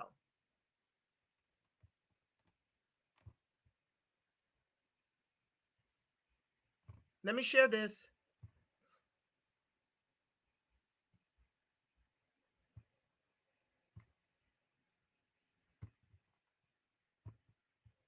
Why Indians are risking it all to chase the American dream.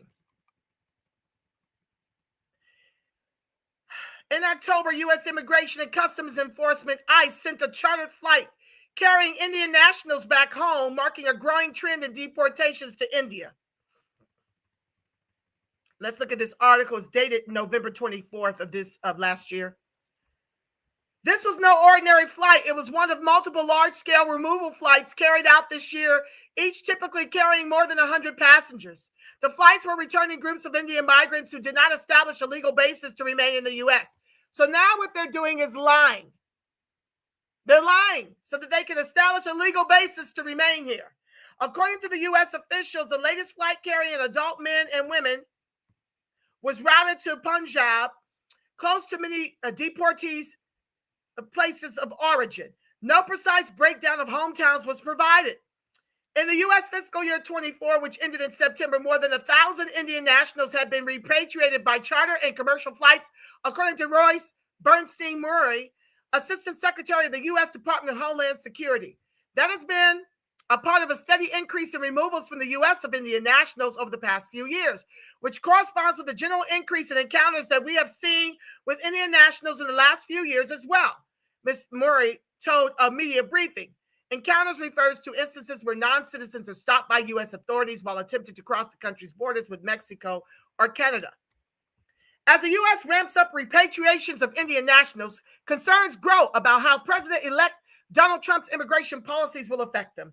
Trump has already promised the biggest deportation of migrants in history. Now, I want to share something here. Because 80% of our collective is doing the trades and doing low-skilled labor, this is why I voted for Trump. We're not the ones in competition with the IT jobs. They've locked us out of access to those jobs. It doesn't mean that we don't create our own. It doesn't mean that we don't continue to try. It took me 18 months to get a job in the public sector. Okay? So we've got to continue to apply. It is what it is. You can't just let yourself die. And while you've got a gig, you've got to be building something else in the process. While you're collecting a check, you must build something else. I've got some other things going. I can't share with you about them yet, but I intend to. So this is why I was, very, very glad that the protest voter strategy worked, because this is what I was voting for. It wasn't necessarily for Trump. If Kamala was offering for deportation and closed borders, she would have got the vote. So we got to eke out a policy where we can. Now, Kamala lied and said she was about that deportation life, but it's an oxymoron if you sit here and say, I wouldn't have done anything different than what Joe Crow did. Joe Crow let over 20 million in. He got rid of the Remain in Mexico policy as soon as he took office and kicked the can on ending qualified immunity over to the lame Congress. We had a trifecta, but of course they blame the repugnant clans anytime they don't want to do anything for us. So you kick the can on that, you end the Remain in Mexico policy and open the floodgates. And that's what we voted for. Shout out to the 28% who had to fight the backbone of our ancestors who fought back. Shout out to the 28% that got to these polls and did what needed to be done. You see, when you are in a country where there's 282 million of them, 50 million on deck to get citizenship with the black vote, 50 million on deck between DACA, another 25 million of illegals looking for the black vote. You can't, at 40 million, afford to vote the couch. You can't afford to do that. You've got to EQ out a tangible. And given, like I said, that 80% of our collective, is doing the trades or low-skilled labor, we got to fight for deportation and closed borders so we can help them to stay gainfully employed. And it's become increasingly harder for us to compete on an executive level. I've shared with y'all, or maybe I shared it in X, there's only one of me. There's only one Negro on my entire team. Do you hear me? When we see each other, it's like, oh my God, you want to go hug your fellow Negro when you see them, because we're hardly represented. And what I'm trying to get you guys to understand is you don't want to become this. You don't want to become 3% of your entire state. And this is fast encroaching on the South. Excuse me. It is encroaching on the South faster than your head can spin. I hope to get to that before I come to, I hope to get to that article shortly. I'm going to get to that tab. So as the U.S. ramps up, I did that. Since October 2020, U.S. Customs and Border Protection officials have detained nearly 170,000 Indian migrants attempting unauthorized crossings at both the northern and southern land borders. See, what these immigrants won't do is what we did. They won't make their countries great. They'll leave their countries to come and climb right over top of us after we made it great. They'll deny us after we made it great. In bed with wanton white supremacists, because the color of wanton white supremacists is now Crayola in this country. Even your own people are practicing Crayola wanton white supremacists. They descend from the line. Maxine Waters, Jim Clyburn. Though smaller than the numbers from Latin America and the Caribbean, Indian nationals represent the largest group of migrants from outside the Western Hemisphere encountered by the CBP in the past 4 years, says Gil Guerra and Sneha Puri, immigration analyst at Niskanen Center, a Washington-based think tank. As of 22, an estimated 725,000 undocumented Indian immigrants were in the U.S., making them the third largest group after those from Mexico and El Salvador, according to the new data from the Pew Research Center. Unauthorized immigrants in all make up 3% of U.S. total population and 20% of the foreign-born population. Unauthorized immigrants in all make up 3% of U.S. total population, 22% of the foreign-born population. Looking at the data. Now, they're lying. It ain't no 3%. It's far more than that. It's about equal. Anyway, looking at the data, Mr. Guerra and Mr. Puri have identified notable trends in the spike in Indians attempting illegal border crossings. For one, the migrants are not from the lowest economic strata, but they cannot secure tourist or student visas to the U.S., often due to lower education or English proficiencies. Instead, they rely on agencies charging up to $100,000. Sometimes using long and arduous routes designed to dodge border controls. To afford this, many sell farms or take out loans. Not surprisingly, data from the U.S. immigration courts in 24 revealed that the majority of Indian migrants were male, aged 18 to 34. Our black men don't stand a chance with this kind of nonsense being able to happen, thanks to our government yet again. Second, Canada on the northern border has become a more accessible entry point for Indians with a visitor visa processing time of 76 days compared to up to a year for a U.S. visa in India. The Swanton sector, covering the states of Vermont and counties in New York and New Hampshire, has experienced a sudden surge in encounters with Indian nationals since early this year, peaking at 2,715 in June, the researchers found. Earlier, most irregular Indian migrants entered the Americas through the busier southern border with Mexico via El Salvador or Nicaragua, both of which facilitated migration. Until November last year, Indian nationals enjoyed visa-free travel to El Salvador. The U.S.-Canada border is also longer and less guarded than the U.S.-Mexico border. And while it is not necessarily safer, criminal groups do not have the same presence there as they do along the route from South and Central America, Mr. Guerra and Ms. Puri say. Thirdly, much of the migration appears to originate from the Sikh-dominated Indian state of Punjab and neighboring Haryana, which has traditionally seen people migrating overseas. The other source of origin is Gujarat, the home state of Indian Prime Minister Narendra Modi. Punjab, which accounts for a large share of irregular Indian migrants, is facing economic hardships, including high unemployment, farming distress, and a looming drug crisis. Is that any different than what the Negroes are encountering in this country of our ancestors? Migration has also long been common among Punjabis, with rural youth still eager to move abroad. A recent study of 120 respondents in Punjab by Navjot Kaur, Gangapreet Kaur, and Lavjeet Kaur found that 56% immigrated between ages 18 and 28, often after secondary education. Many funded their move through non-institutional loans, later sending remittances to their families. Then there's been a rise in tensions over the separatist Khalistan movement, which seeks to establish an independent homeland for Sikhs.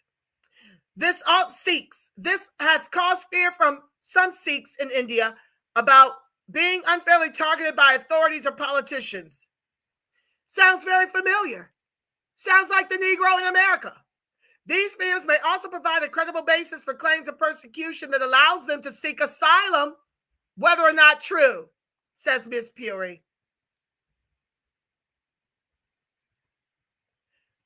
But pinning down the exact triggers for migration is challenging. No, it ain't. You just named them off. While motivations vary, economic opportunity remains the primary driver. The economic opportunities that Negroes are being denied. Reinforced by social networks and a sense of pride in having family members settled in the U.S., says Ms. Puri. Fourth, researchers found a shift in the family demographics of Indian nationals at the borders. More families are trying to cross the border. In 21, single adults were overwhelmingly detained at both borders. Now family units make up 16 to 18% of the detentions at both borders. This has sometimes led to tragic consequences.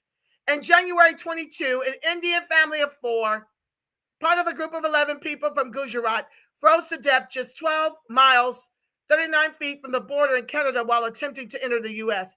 Pablo Bose, a migration and urban studies scholar at the University of Vermont, says Indians are trying to cross into the U.S. in larger numbers because of more economic opportunities and more ability to enter the informal economies in the U.S. cities, especially the large ones like New York or Boston.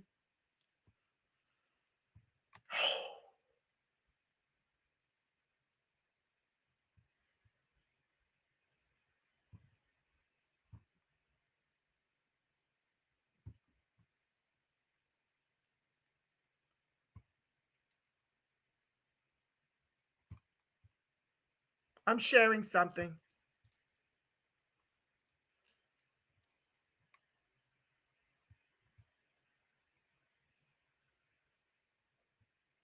And culture, y'all.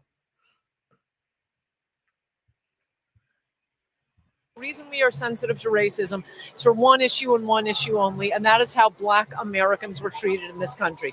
It is because of the legacy of slavery and Jim Crow. Those do not compare. Irish, the new groups, they always get a little bad treatment. Do not compare that to how Blacks are treated in this country. You don't get to piggyback on the Black experience in America. You do not get to do that just because you are a woman, an immigrant, gay, Hispanic. No, the rest of you can go F yourselves. The reason we are sensitive to racism is for one issue and one issue only, and that is... Thank you, Ann. Steve Bannon, who just was released from prison, actually was, if anybody can find where Steve Bannon was championing Blacks in the workforce, if you could send it to the reprospect@gmail.com, I'd really be so glad. Y'all don't know how long I combed high and low trying to find that statement from Steve Bannon. If you have it in your threads, Gmail it to the reprospect@gmail, scrolling in the bar below. So companies don't even have to pay payroll tax for H-1B workers. This is what I'm talking about, family. When they don't penalize these companies and they incent them, how does this H-1B visa thing ever stop? It does not. Knowing that, it's impossible to defend this system. It's impossible for an American to compete fairly when companies are incentivized to hire foreign guest workers. It's not about qualifications or merit, as I've already shown you through the first 2 hours of the video. It's too important to stop. I got to get through it. I want to share this with you.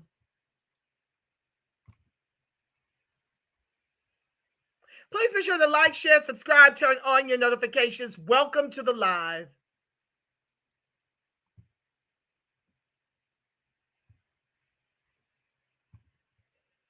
Another ode to Black inventors coming from one of our white boy allies. If you're still committed to being a racist in America, it sucks for you because you're going to have to give up your smartphone. That's right. A lot of the crucial technology that went into the development of the smartphone was created by Black Americans, and many of them attended historically Black colleges and universities. We'll start with James West, a Hampton University graduate who invented and patented microphone foilet technology, which is used in over 90% of microphones to this day. And the powerhouse, Dr. Shirley Jackson, who got her bachelor's, master's, and PhD in physics from MIT, the first Black American woman to do so. Her work and research led directly to the creation of touch-tone telephones, fiber optics, call waiting, and caller ID, so you don't miss any calls when you're out burning crosses. Mark Hanna advanced 3D graphic technology to the point it's used in everything with the screen, from everything from movies to games that you play on your phone. And Dr. Gladys West, a brilliant mathematician from Virginia State University who helped to figure out the geodetic effect on the Earth, which helped us to enable pinpoint accuracy with GPS. Dr. Valerie Thomas, a hidden figure you've never heard of from Morgan State University, who was so brilliant she helped teach the NASA scientists how to interpret and compute satellite data from the Landsat satellite program, which she headed. She also patented the illusion transmitter, which we know is 3D imaging and is used on just about every screen there is today.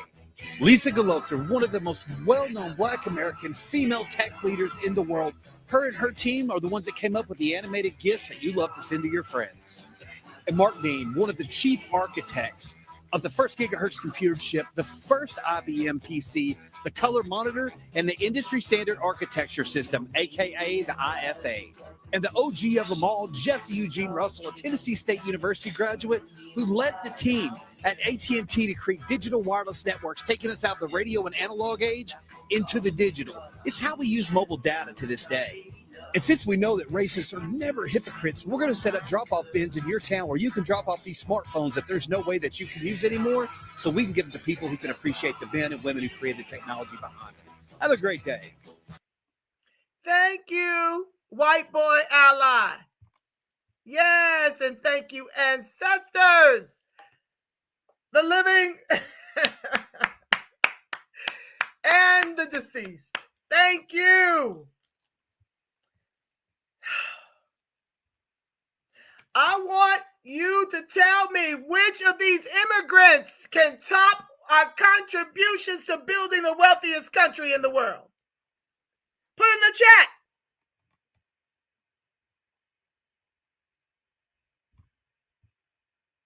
Vivek Ramaswamy and Elon Musk can kiss my back of my soda cracker. This is who we are. America's biggest handicap has always been the restriction of Black excellence. Let your horses run, so to speak. Silicon Valley will only echo the country's mistakes, focusing on immigration. All the talent is here. It always has been, and it's always been the Negro. Everyone else is immigrant to this country.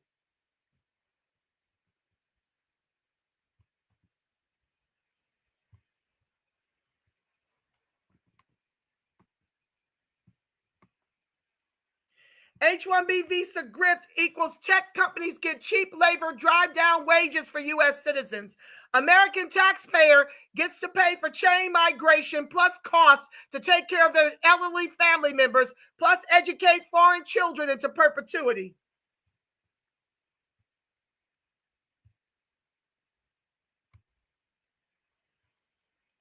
AI is missing some information. This is a lie. I live in Alaska, and our Indian community is growing, and these people are assured you are not making anything close to $12,000. They are getting paid big bucks from every industry they're in, from pharmaceutical to transportation. And I've got the data to show you. Hold on.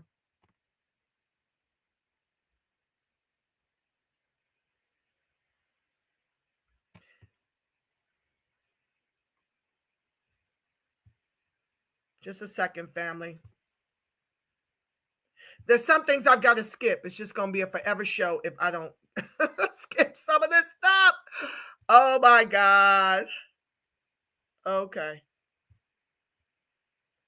Please be sure to like, share, subscribe, turn on your notifications. Welcome to the live.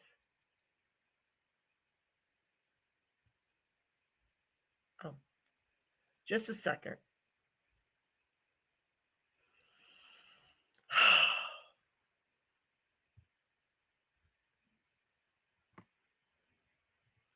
Yeah, I got so many screens open. I can't find my other sets of screens that are open. Okay, recently closed. Okay.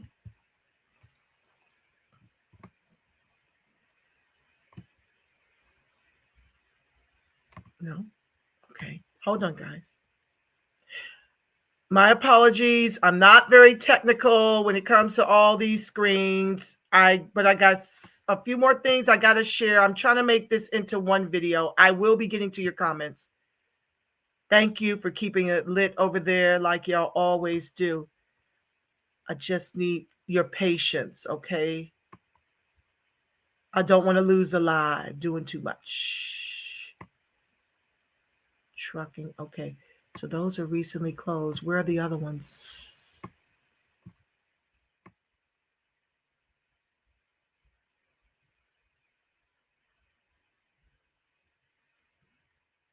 Open tabs. Okay.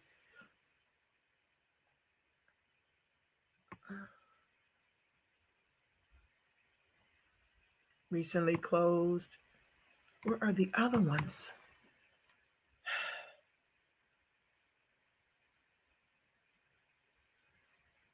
I don't even know. Okay, family. I guess because I can't find the other ones. And I mean, they were good too. I don't see them. I'm going to come over. It's 3:05. Perhaps I have to do it in a second part. I'll bring you the rest next Saturday, okay? Let's come over and see what y'all got to say about it. Because I can't find my other series of tabs. Okay. StreamYard. There we go. Thank y'all for keeping it lit. I'm going to go to the top and I'm going to only flash the pertinent ones, okay? Hi, Ivy. Hello, foundational Black American descendants of slavery, freedmen. Delineation is key to reparations. Yes, it is, sis. Yes, it is. We must continue to push for delineation. Rude Checkers. Hi, Sheena. I know. I'm sorry that y'all couldn't get that audio in the beginning. Too many screens. Okay, we saw her, but didn't. Okay. That's right, Root Trackers. Vivek and Elon are not of this soil at all. None of them are. You must understand that every person, with the exception of the Negro freedmen, is immigrant. We're refugees if we're anything. Half of us were here before Columbus. The other half came over the transatlantic slave trade. But they like to do revisionist history. You know, the $5 Indians. Yeah. Okay. They like to get our reparations, and these other would-be Indians like to give it to them and deny us. We're indigenous. Many of us were free and then enslaved. So that's why we have to teach ourselves. Hi, Gwen XO. What's up, Q-Lane? I see you, fam. Love the topic. Yes, darling. I had to do it. I had to ether them and remind us of who we are and what we come from. This place will be gutted without our ancestors and without our present, our current day too. Oh, it'd be a wasteland without our intellectual property, without our blood and our bones being in this soil that everybody wants to clamor and come to, while lying to us that we didn't do it, while trying to do revisionist history, while dumbing down our children, while leveling war on drugs and war on poverty to extinct us and our justice claim.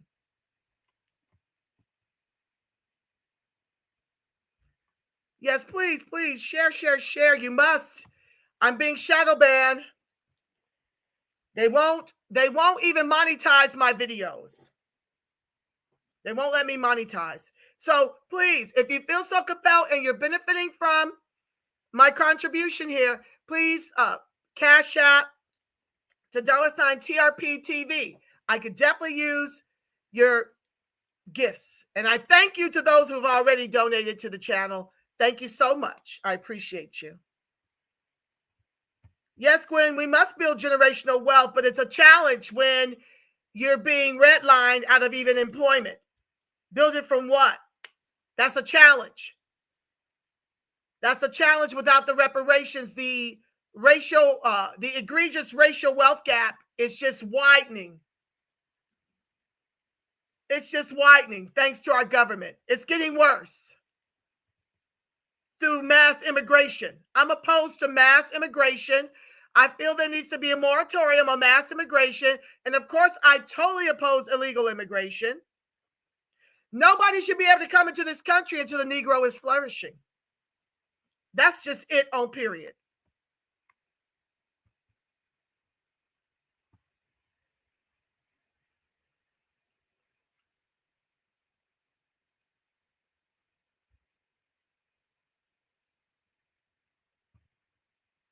Now, white folks, Steve Bannon asking for reparations. Of course they are. Isn't everybody?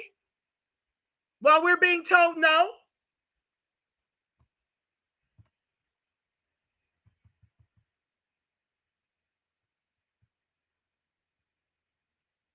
Stay on code, says Gwen XO.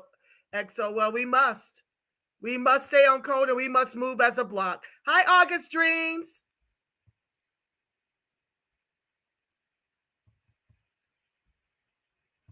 Yes, foundational Black Americans invented potato chips. So much more. Since I have to do a part 2 because I can't find the rest of my tabs, I will bring you more of our inventions. It's just epic what we've done. It's epic. Knight Rider. What's up, fam? It's a shame how these other races don't have to pull themselves up by their own bootstraps. Isn't that deep? What's even more profound is the fact that we did it without boots. You saw at the top of the program where we were inventing as slaves and couldn't get patents and couldn't profit off our inventions. And then folks want to call us stupid, crazy, lazy, no good, no count, don't want to work. Ain't that about a blip? And they've been doing this to us since we stopped working for free and demand an American wage to keep up with the American cost of living and demand reparations in the quadrillions. All that they have stolen. And so at least these immigrants got boots because they robbed us of ours.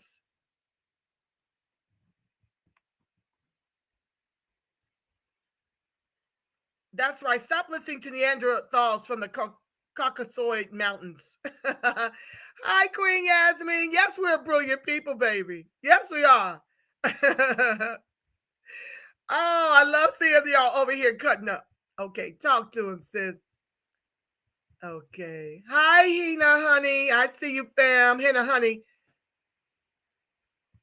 The truth, the whole truth, and nothing but the truth. Nothing but facts.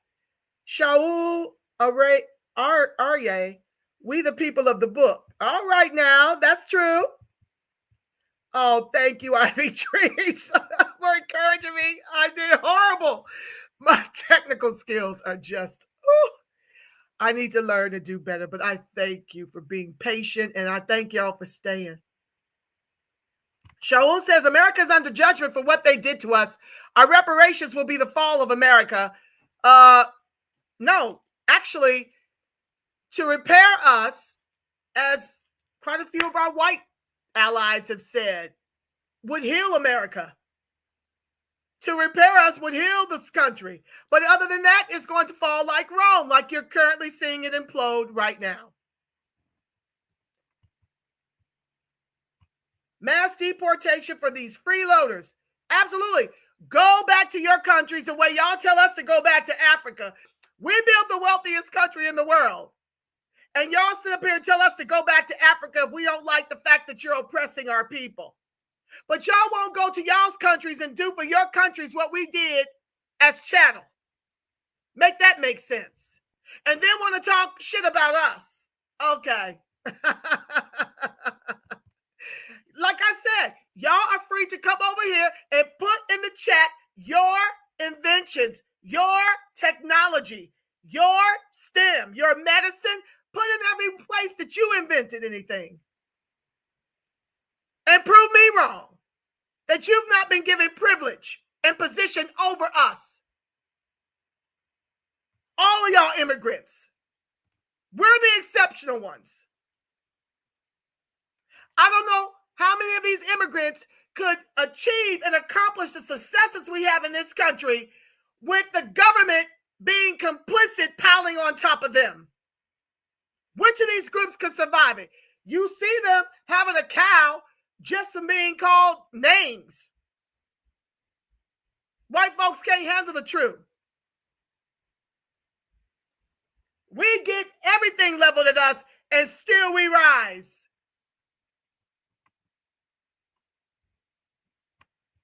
Yes, American young people have engineering and technology degrees. Yes, they do. But the bottom line is they're not being hired intentionally. And when we do, they want to pay us the least. That was the other thing I wanted to show y'all. It was a black tech thing. I'll bring it next week because I can't find it. Trump, Elon turned on their supporters. Oh, yeah. you know what? Like I said, in the big scheme of things, we are pretty much unscathed, and we will be benefited when they come into the Black community and get all this wretchedness out. Get these murderers and these thugs, these unvetted, unvaxxed. Because you see, that's the difference between Trump and Skamala. Skamala was going to do what Trump is doing because they've already done it. On their watch, the floodgates have opened on the Indian H-1B visa. She's brought in all her people and was intending to finish us with the Black vote this time around too. That was the goal, was to finish us. Thank God for the 28% that turned out the polls in the spirit of our ancestors, the one who's fought back. Thank God for you. Because I don't know how to quantify who set it out. I know lots of us did, but I don't know how to. I know I needed a good 28. I know I needed a good 20% of the protest votes to defeat the demon rats. I got 28. 8% of Black women, 22% of Black men. That's more like 30%. I think it's 30%. Yeah. And we're going to do it again. This ain't no one and done.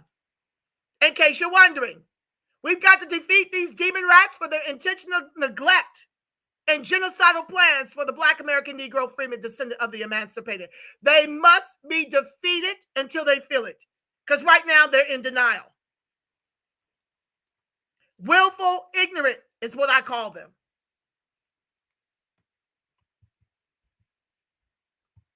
And they say we're problematic on the job. Ain't that about nothing?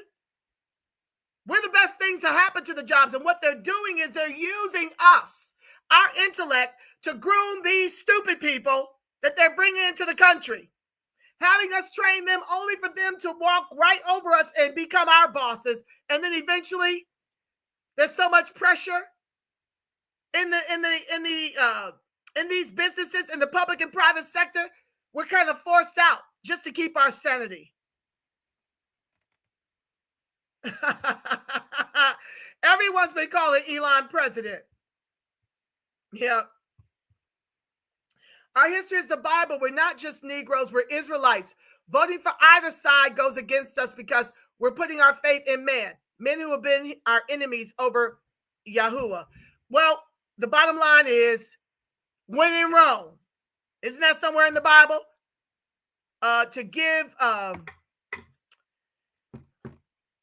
Caesar's what is Caesar's. And I'm here to tell you, when you don't participate, you get the bottom of this Titanic. When you withhold your vote, when you vote the couch, and you just check out of the political process, then you are participating in the extinction of your lineage.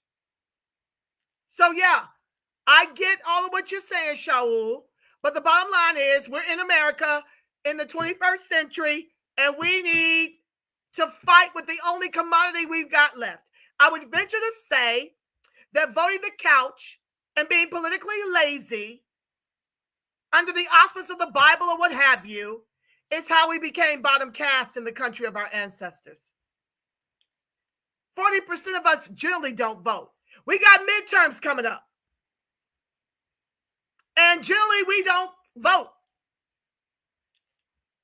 And this is how we got here. And I'm saying that the other groups have because they vote. And they not just vote for one party for 70 years. They weaponize their vote, akin to what I'm pushing my people to do. Okay, so Yahuwah says he will enslave all who enslaved us. Jeremiah 30:16. Okay. Full end of the nations. Whole chapter, Isaiah, those who refuse to serve. Well, the bottom line is they may be able to spare what's coming if they were to pay us the reparations we are long overdue. They're not hardworking, they're frauds, correct? Knight Rider. MIT, Howard, Harvard, Tuskegee produce top-notch talent that can be hired for those jobs. Absolutely Ivy dreams. Say that, sister. You're absolutely correct. Because we don't cheat on tests. They flunk us. Any signs of cheating, they got cameras watching us.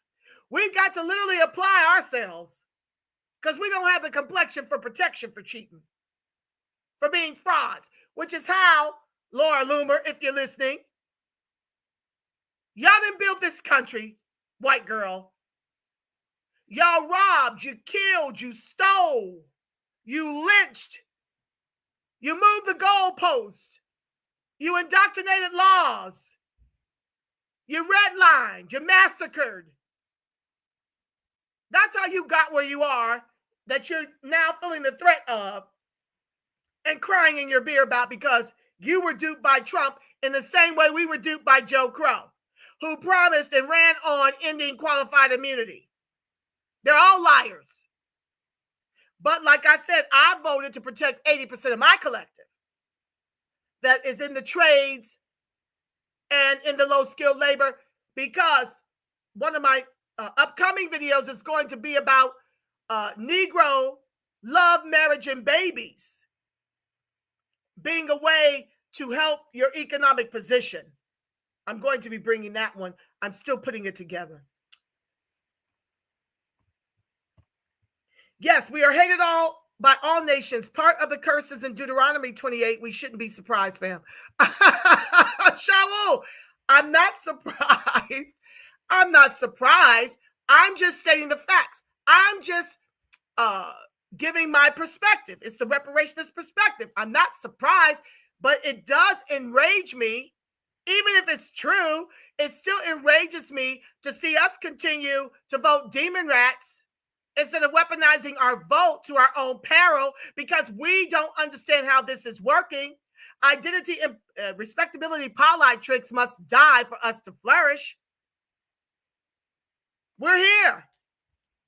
We got to deal with the here and now. Dalits were the untouchables. You're right, Ivy Dreams. And that's what Dr. King came back after he visited India to tell us. We are the Dalits. Dang it. I want to show you that video of the woman doing a TEDx talking about how 500 million of the Indians are crapping in the streets next week. Q-Lane, I work at a high school. The school system purposely went over to India to recruit teachers. The summer they went to get true families. The next year, more were recruited. This is what I'm talking about, y'all. And these are the people left in charge of the education system. And y'all sitting up here crying in your beer that Trump wants to do away with the public Department of Education. That's only serving us up to the private prisons. Do you want this kind of hostility in your children's classrooms? Because that's what's there. You don't need a degree if you start your own company. Well, that's true, Ivy Dreams, but what you do need is resources. What you do need is an opportunity to try and try again. There is no success without some failures. These white cats, although not degreed, they didn't need a degree because they benefit from the wealth that our ancestors generated with their very lives. They got a lot of trial and error. They got to try and try and try until they struck gold, Donald Trump included. So when you rob us of those same rights, that's what I have the problem with. Not the fact that they're not degreed, but how they got there. And then want to tell us something about what we're not. That's what I take issue with. Yeah, Bill Gates. Ooh, child, the ghetto. Lots of them are pure evil, honey. Done by the Republicans. See, whether it's Democrat or Republican, both are against us. Trump, Elon ain't gonna save us. Shaul, I didn't say that the Republicans were any better. I said that we vote for 70 years, by and large, for the demon rats. I'm saying to weaponize the vote, and I'm saying I got exactly what I voted for. Well, that remains to be seen. We'll see how many of them he'll deport. But I do know that he had the borders under control. I voted for deportation, closed borders. I'm not at all confused. The demon rats are the ones that like to lie to you and point fingers at what they call the racist repugnant Klan. Neither party is for the freedmen. We need to be independent, and we need to vote in our interest. Our interest is deportation and closed borders. This ain't got nothing to do with who's more racist than the other. Neither party is for us. They both suck for the Negro. Let's be clear.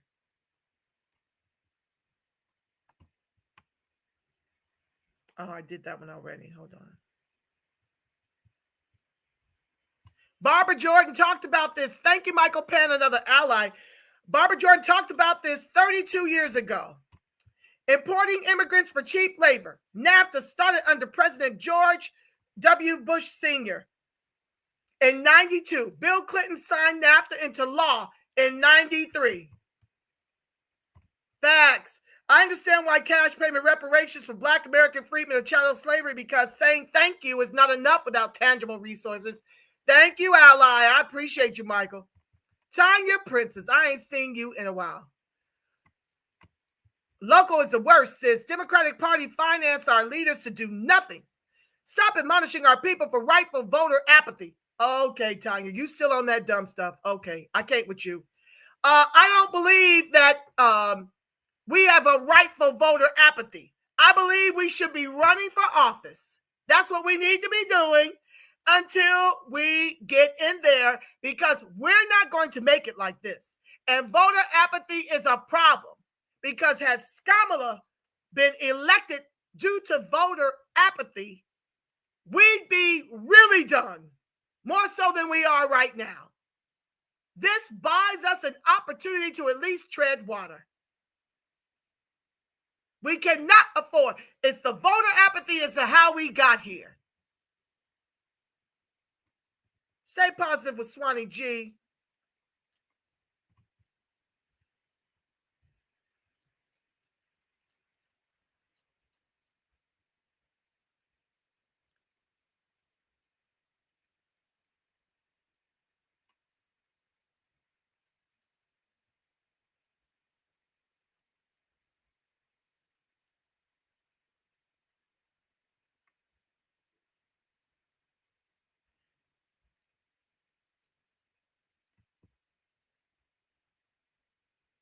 Obama could have done free community college education, but he did not do it because he was making excuses. The Obamas are the devil's tool. Yep. Oh, two. Okay. They have no interest outside of work. That's right. They are here to get economic advantage. And furthermore, let me speak on this. It's coming in another video. As Tanya rants and raves about the Democrats. Listen, and I agree with what she's saying about the demon rats having sold us out. But when you're not at the table, you're on the menu. And the problem is that we've got these demon rats, especially the congressional black caucuses, who tell us not to reach across the aisle, not to be at the table. All the while building a congressional black caucus full of immigrants that are doing the bidding of immigrants. So while we decide that we're going to check out and have right voter apathy, we continue to spiral in this country because we refuse to get at those tables despite these people who are only taxing us and not representing us. And I'm thankful to those of us who are now at the table.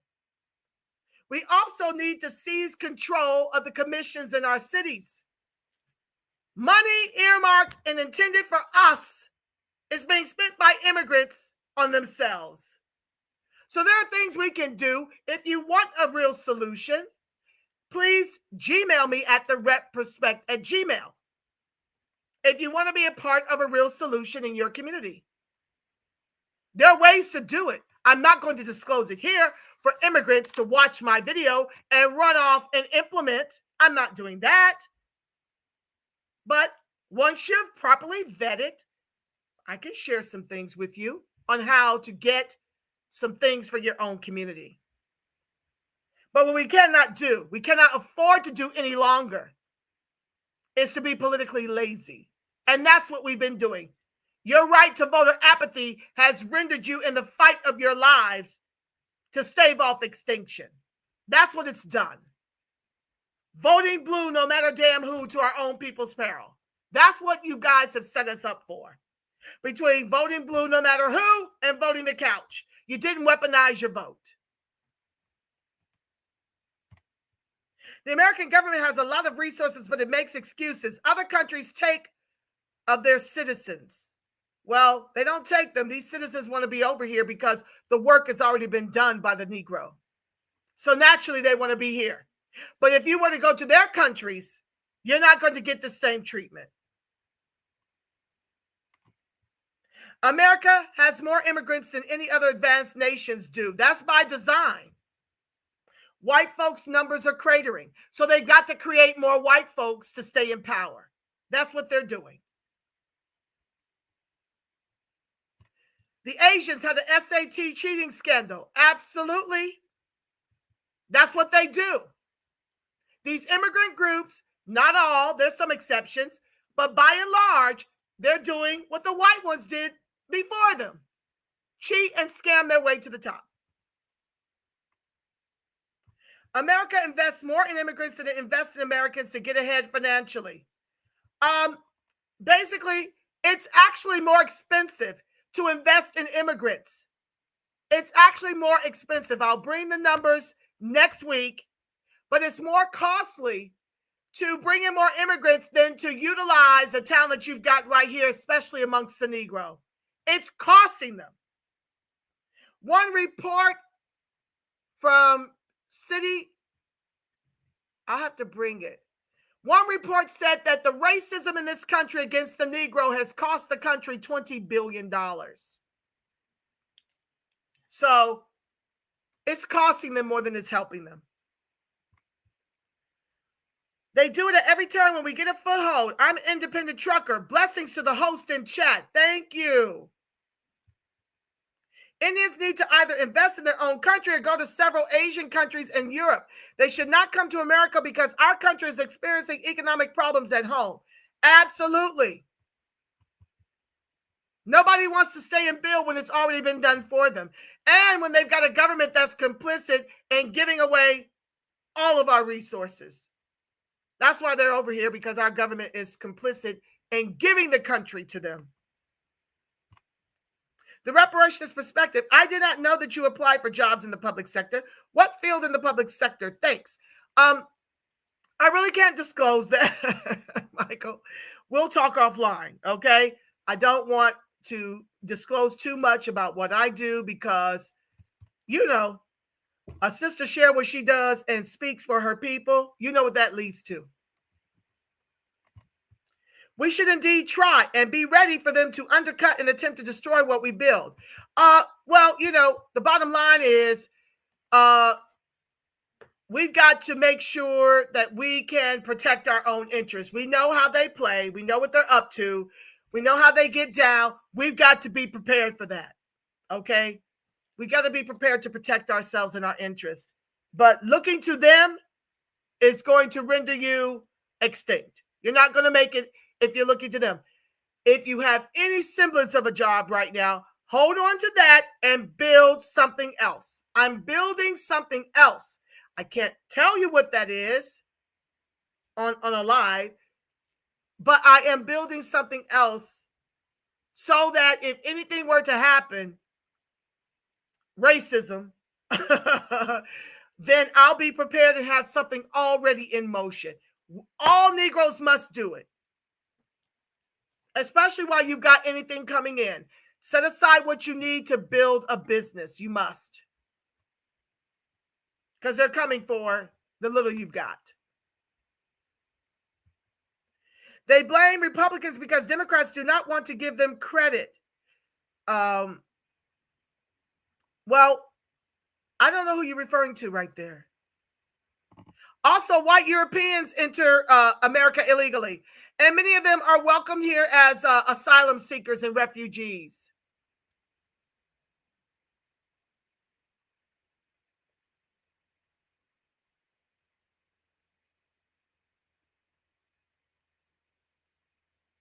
Oh, now, Tanya, that's true. You're in a solidly blue state, sis. Again, she lost because we didn't come out in swing states.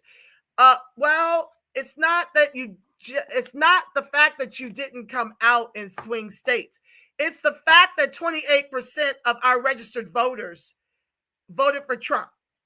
Yes, I'm in a solidly blue state, but I do believe my sounding the alarm to let the rest of the country know what's happened to the Negroes in the state of California was instrumental in helping the vote swing for deportation and closed borders. So it's not just y'all sitting on the couch. 28% of us showed up. So now we feel we can be at that table making demands. And we are at that table making demands. So I won't get into all of that because I don't want to disclose too much. But yeah, we got to buy our way into some tangible. And I've got people that's been to Mar-a-Lago. I've got people talking to Trump's people. So I'm not going to disclose all of that. But yeah, the fact that those of us that had the backbone of our ancestors went out here and voted for deportation and closed borders gives us a seat at the table. Now the repugnant clans, well, I don't even know about them, but Trump anyway, the prayer is that something will come of what we did, because that is very noticed by him from what my people are reporting to me.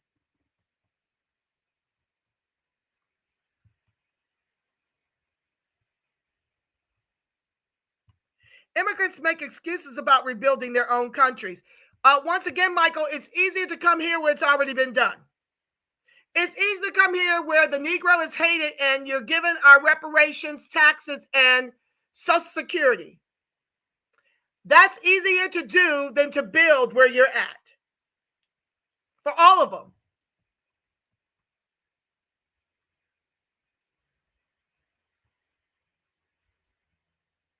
Everyone wants to make it here to build off the back of the Negro.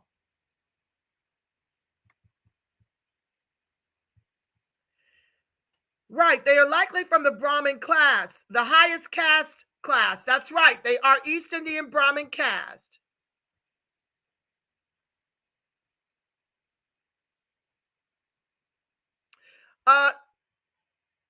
Tanya, where's your statistics? How many voted the couch? I know my numbers. How many voted the couch? Put it in the chat. I believe it's the Sikhs that are flooding the trucking industry. Yep. Hi, D-Shep ATX Original. You never cease to amaze. Let's go, sis. Facts. Thank you. Boom shakalaka. That's why I don't call them Indians. They are Hindus to me. Okay, I like that. I can't shawala, ya. That's right. Okay, I can call them Hindus. Thank you for that correction. We are the indigenous family.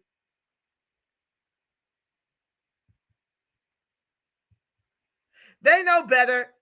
Okay. They know better. Our inventions change the world and continue to do so, from the smallest convenience to the greatest innovations, and what we create doesn't destroy the environment. You better know it. We are an amazing people, but now we've got to put the gate up, y'all. Our people, no matter how far we've come as a nation, will never gain equality because we were started so far behind.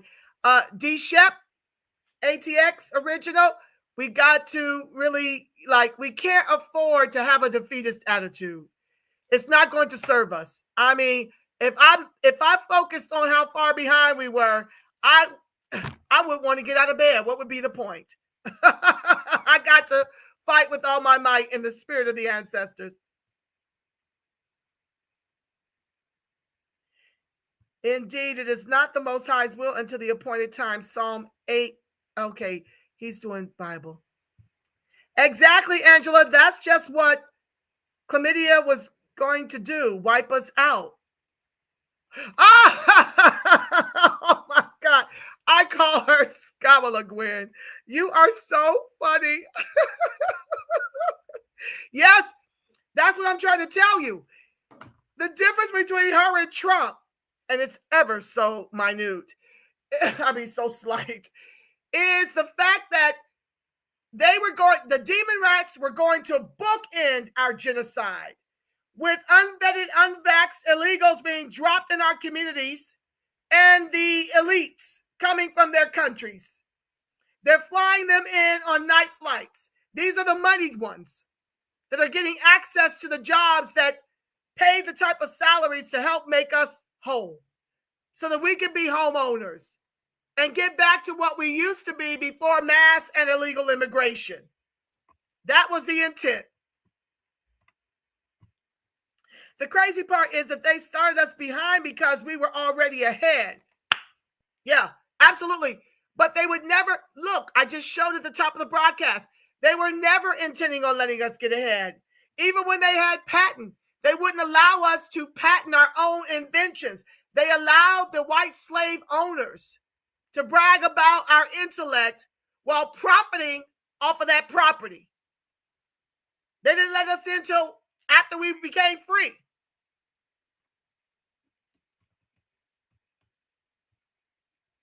Destroyed our cities, destroy or hijack anything we innovate and build, bring in another people to replace and build off of us. Absolutely. That's what you see the gentrification happen. When you see something like a Starbucks or a solid grocery store, a Whole Foods or something in the hood, you're about to be removed. And my question is, where are y'all going and with what? We just going to be out here on our couches on a wing and a prayer? I'm not doing that. I'm weaponizing my vote, and I'm encouraging you to do the same.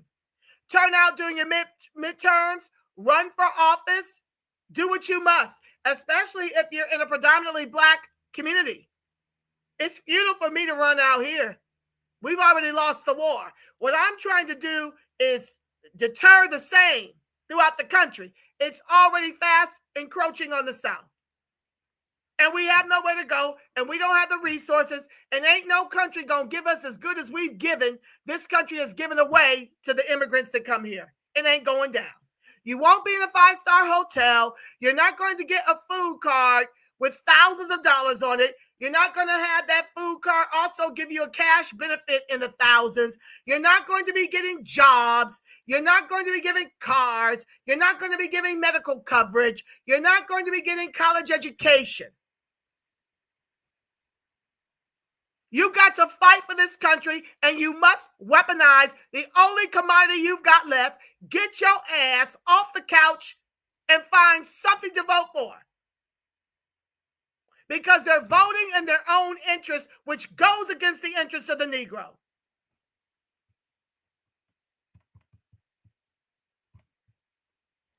We need our own companies to hire our own people, and maybe some of their people too. Flex our power. Yes, we do need our own companies. That's a little hard to achieve, Queen Yasmin. You're going to have to do it from hardly nothing because they don't even like to lend money to us for homes nor businesses, no matter how great your credit score.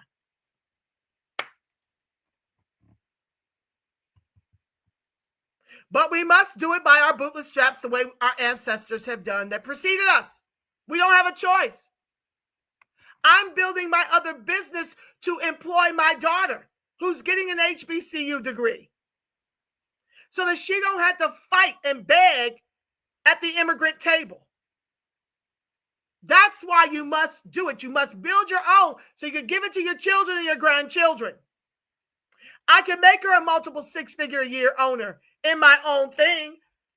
Crayolas are not going to do that for my daughter. She will struggle if I don't have something for her to turn to.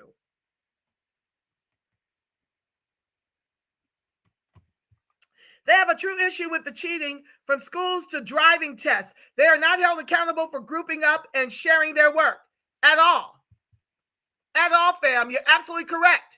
But they like to lie and say that this is your model minority, while trying to make you believe our children are too dumb to learn. I just showed you a modicum of our contributions to STEM. A modicum. Our kids definitely got the minds to make this happen in the country of their ancestors, especially if this government would stop waging war on us. We've always had to achieve and accomplish, even while the war was being waged on us. ADOS FBA are the last hired and the first fired, laid off, while many whites, immigrants, and so-called model minorities fall in line with the game of white supremacy against us. You said a word there, Ether. You're absolutely correct. Last hired, first fired and laid off, and the whites and immigrants. And then we've got to deal with the psychological bullshit, right? The microaggressions on the job. The traffic driving to and from.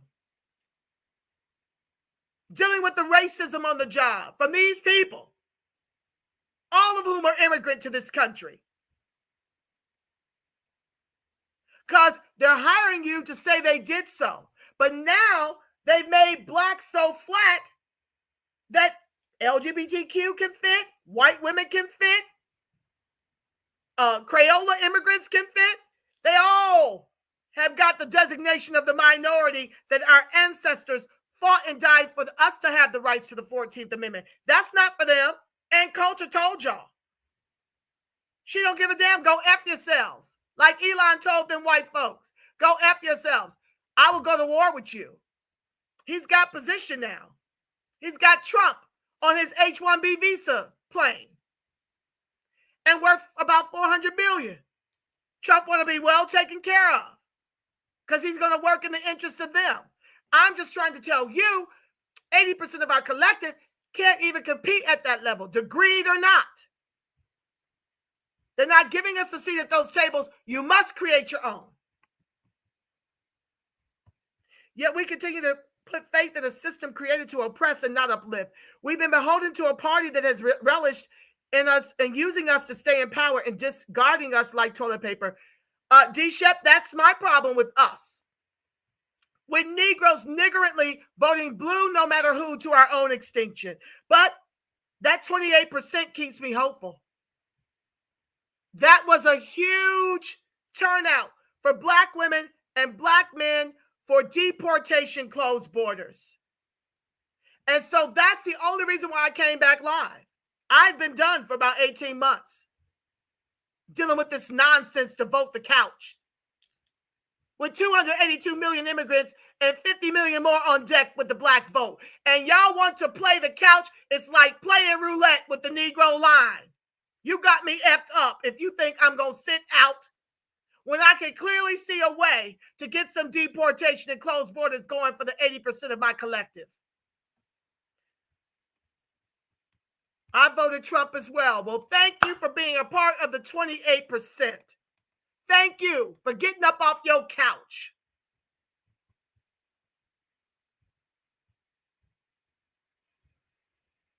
Rightful voter apathy, my ass. You playing roulette with the line, Tanya. The first Republican Party of Texas was 120 freedmen and 30 whites. Let that sink in. Thank you, D-Shep. I got to do a broadcast on that.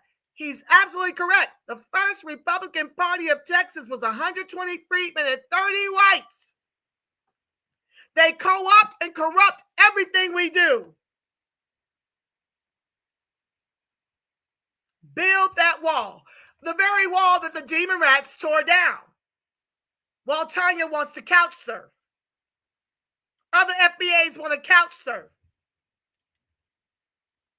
At a time when we're being extincted. At a time when Joe Crow on his first day rescinds the Remain in Mexico policy established by Trump. At a time when they want to tear down and sell the wall. Negroes want to vote the couch. Sit it out. You see, what you're not going to do is get us caught up in a perpetual cycle of lesser of two evil voting for the last 70 years, and then we were on the precipice of extinction, decide to vote the couch. Playing roulette with the line. That's what you're not going to do.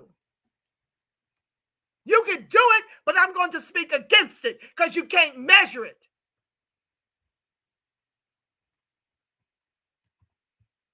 The same year it was formed is the same year the KKK was formed. And the KKK is who? The Demon Rat Party. That y'all, not y'all, I've got some real educated rebel rousers that rock with me and went out there and turned that vote.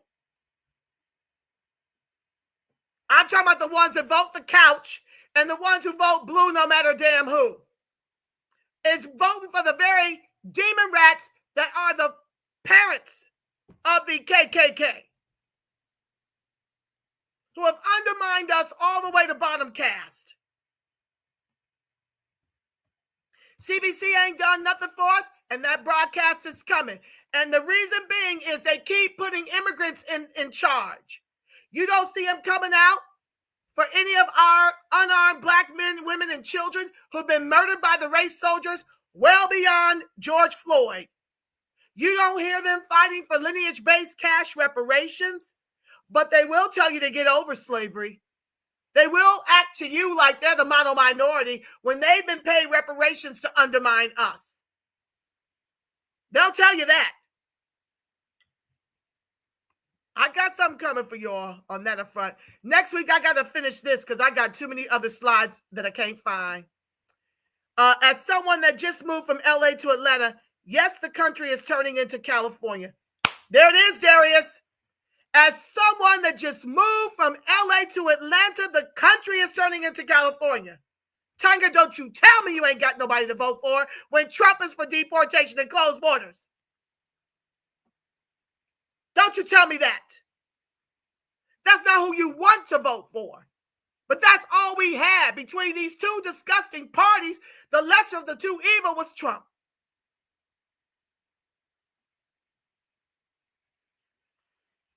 We can end the show on that. This is what's happening. It's happening in Atlanta. And I don't see them fighting with the spirit of Chicago. Chicago ain't taking this laying down. Chicago is turning red, purple at the least. They're not playing with it. They're about to get all of them out the paint.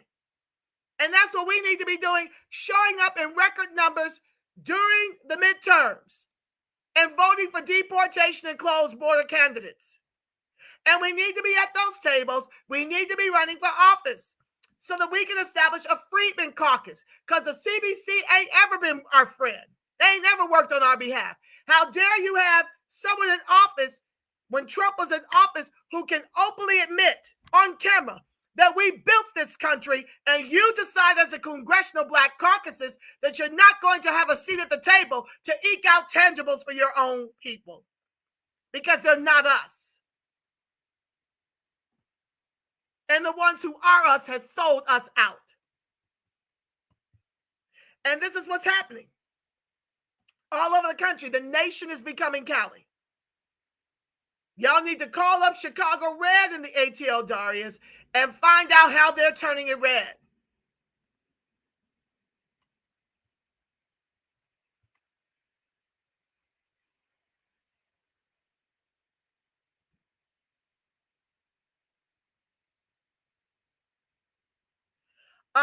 Tanya, do you realize California actually has turned red in some of these counties? Do you realize that?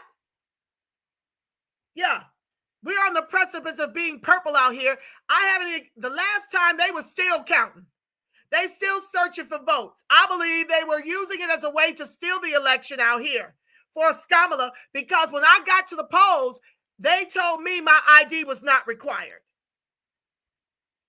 So that means anybody could come in there if they got my mail and just read my name and address off, and were able to go to those polls to vote. And this was happening in a bunch of demon radically run cities and states. Newsom outlawed voter ID. What do you think that's about?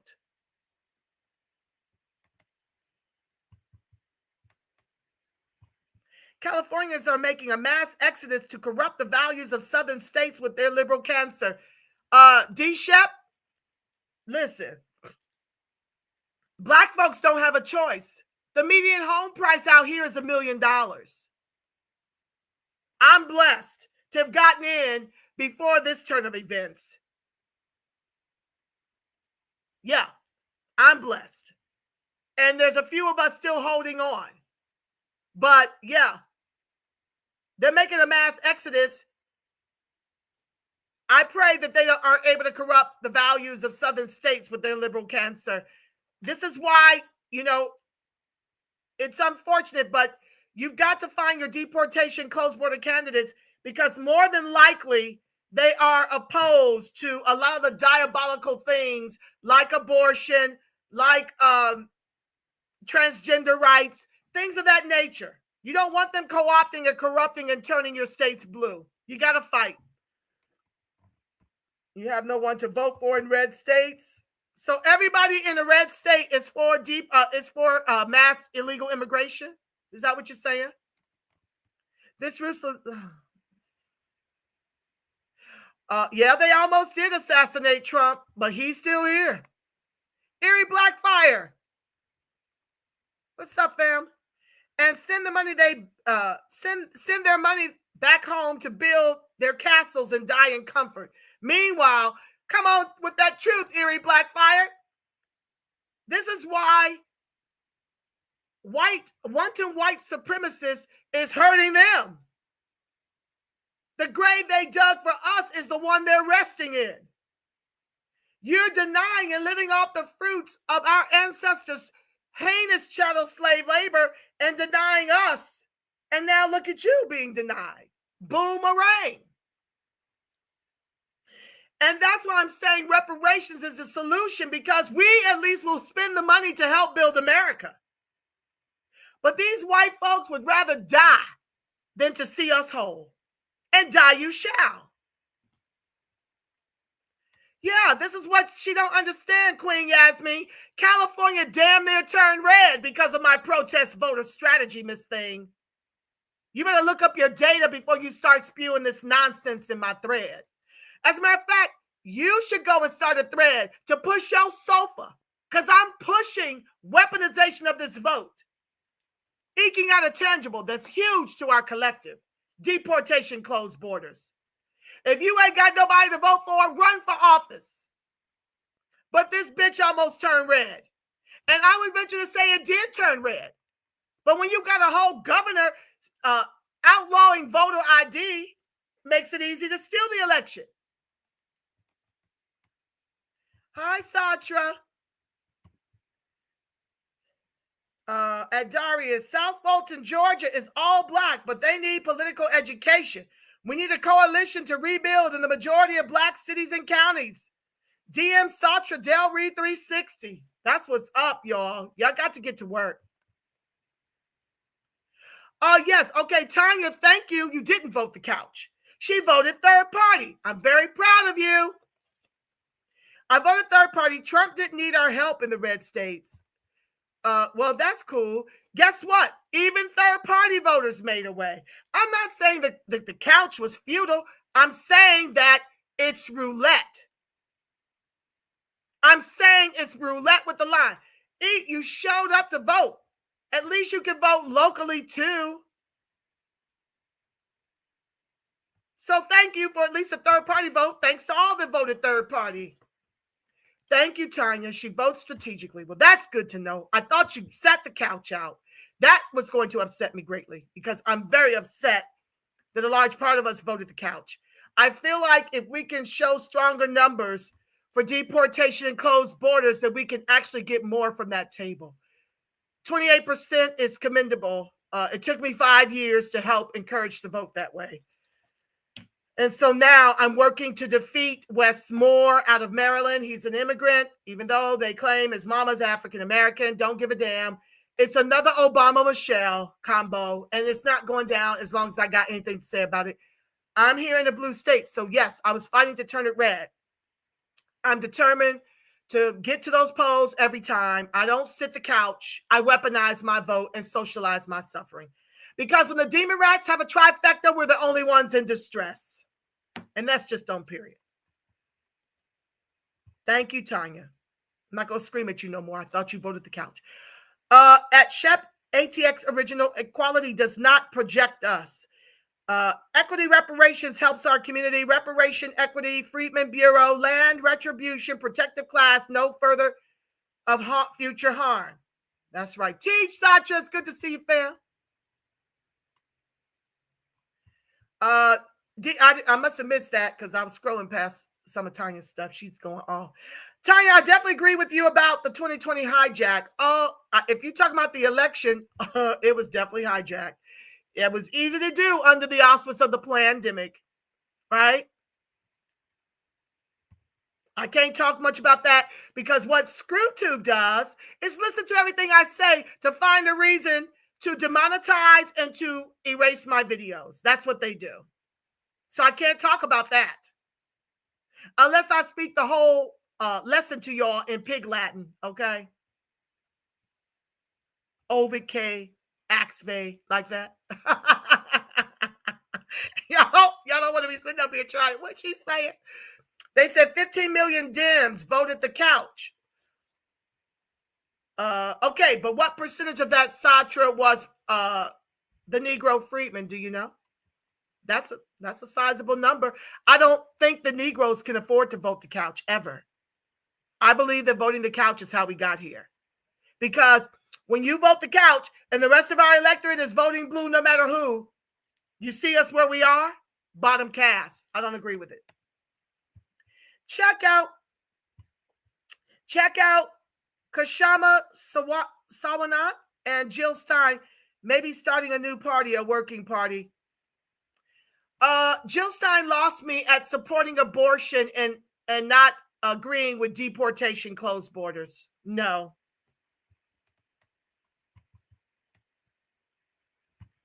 Satra, I apologize for my lack of clarity in my statement. I don't believe in pushing for equality. I just use that as an example. We were ahead and even playing from behind. We're still ahead, but it cuts off. I passionately believe that everything our people have overcome has not only proven our superiority, but put them in fear of us coming together. And honey, thank you, ancestors, for the enters of net. We have found our tribe, and we are full steam ahead out this piece. And you can trust and believe that these internets, social media eyes the revolution and help to defeat the demon rats. They had more money than us, but honey, these lives, me pushing an X, me pushing a TikTok, me pushing in Facebook, you can trust and believe it's how reparations became a world topic. Everybody's eyes is on what we're doing as the grassroots. Yes, it is. It became a national debate topic. I did all of that on internet because, as many of you know, like Tanya keeps stressing, in a predominantly blue state dominated by immigrants, I got to bring my message on the inners of net to get some help from the soil throughout the country. So the revolution has been social media eyes. It helped in a great deal to defeat the demon rats. We are superior because with no money and with the social media and this mic and StreamYard and X and all those other platforms and the rooms we were in, we did that and we'll do it again. That's why I'm over here. It took 5 years to get y'all. Now I got to get y'all over there in the midterms, so hold the line. I got to get y'all out every 2 years. And I promised y'all, if we delivered deportation and closed borders, I'd be back. Here I am. As a people group, we are ranked 14 in the world as far as spending. We have to buckle down, spend with and fund our own. We have the means. Application has to be of the most importance. Shawalaya, that's not true. We have no spending power. We are over leveraged on credit card debt.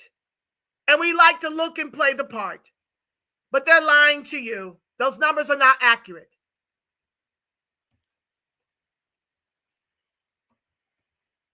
Those numbers are not accurate. We're using our money to survive. We're using our money to survive. There's about 14% The last thing I heard about the egregious racial wealth gap, of the $3 trillion all flat black shared in this country, 14% shared 2.93 trillion. The other 86% shared less than 700 billion. 14% of the flat black in this country at that time was melanated immigrant. The other 86% were Negroes.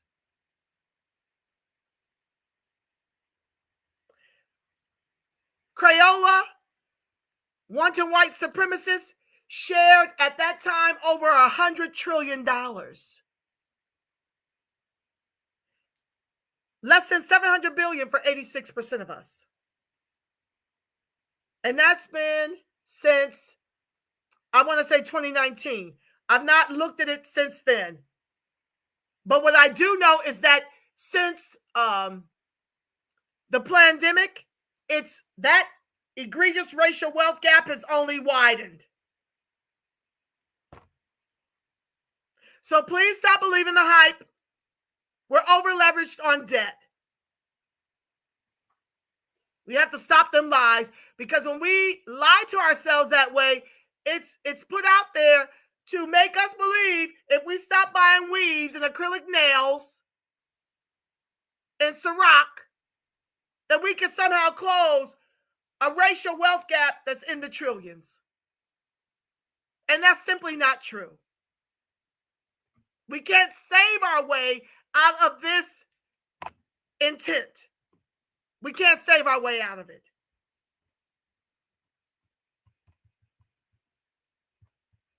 Black American freedmen can have companies if we adopt the co-op model.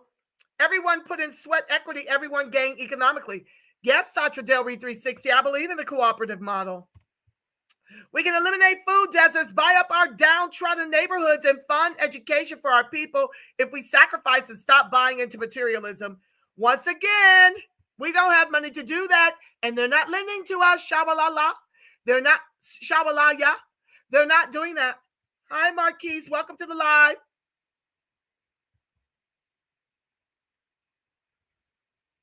Well, I thank you, Tanya. You've always been on the front lines. That much I can say about you. She's working to get free food boxes to the people before the snowstorm. Praise God for your work. Thank you. Our problem is, oh my God, it's 4:08.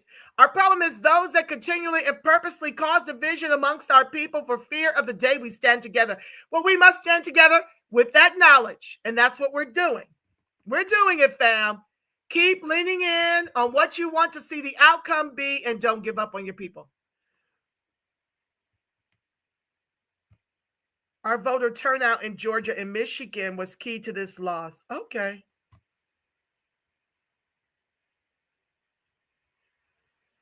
Their protest votes secured the loss. Well, either way, we all were instrumental.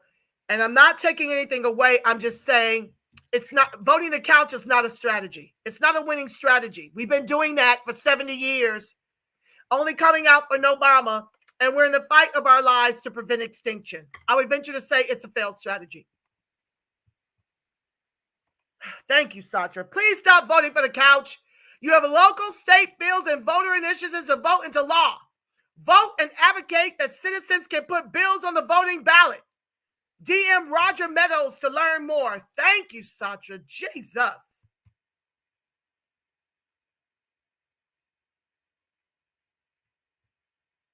Apocalypse. I'm the dear leader, but y'all would reject a real freedman. What? I don't know what that means. I think we're all, most of us that watch this channel are freedmen, Negro freedmen. I agree, says Queen. I agree. I think we could do it sooner than we think. Of course we could, but we got to organize around it. We got a lot of fires to put out.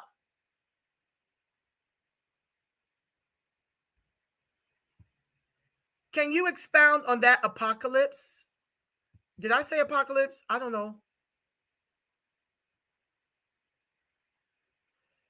Oh, she's saying that my strategy doesn't work. Most of us are in solidly red, racist ass states. Well, I'm here to tell you there's no difference in a racist blue state. One is overt, one is covert.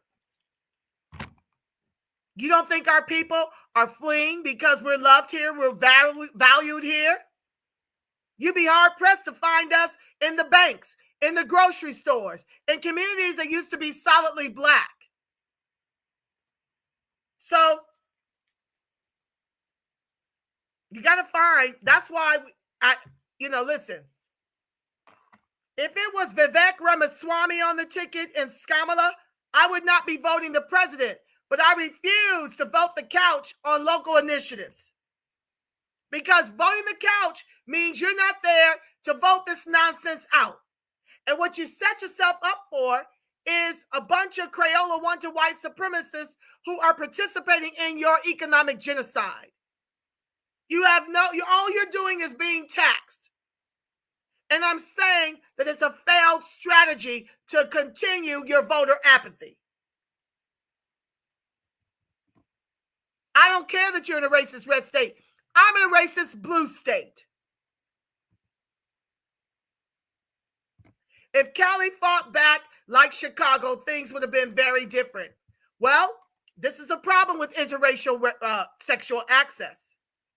Because it's hard for you to fight against the people that are bombing you out of your neighborhoods when you look down and you got a little Bonquisha Maria. That's hard to do. And that's what they're on, that dumb shit out here. That interracial sexual access is like cutting off Samson's hair. All your power is gone. And that's catching all over the country.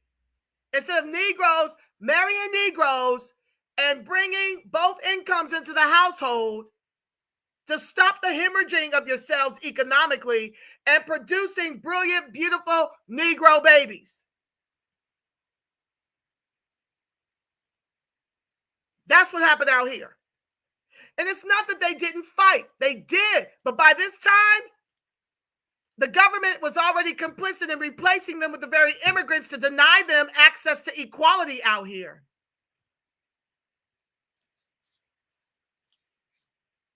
Yeah, we should have been fighting like a Chicago because they don't play. They at every, but see, I don't know how many of them are retired or have their own businesses. I would venture to say they do, but you're dealing with the state of California that's very expensive and people have got to work to survive it out here.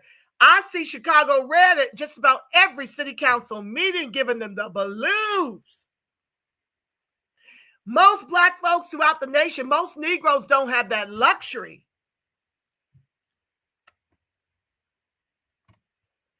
Here's a very important question. How do we trump AIPAC as a group? That money talks on both sides. They shut out or buy out so many genuine individuals that are for the people.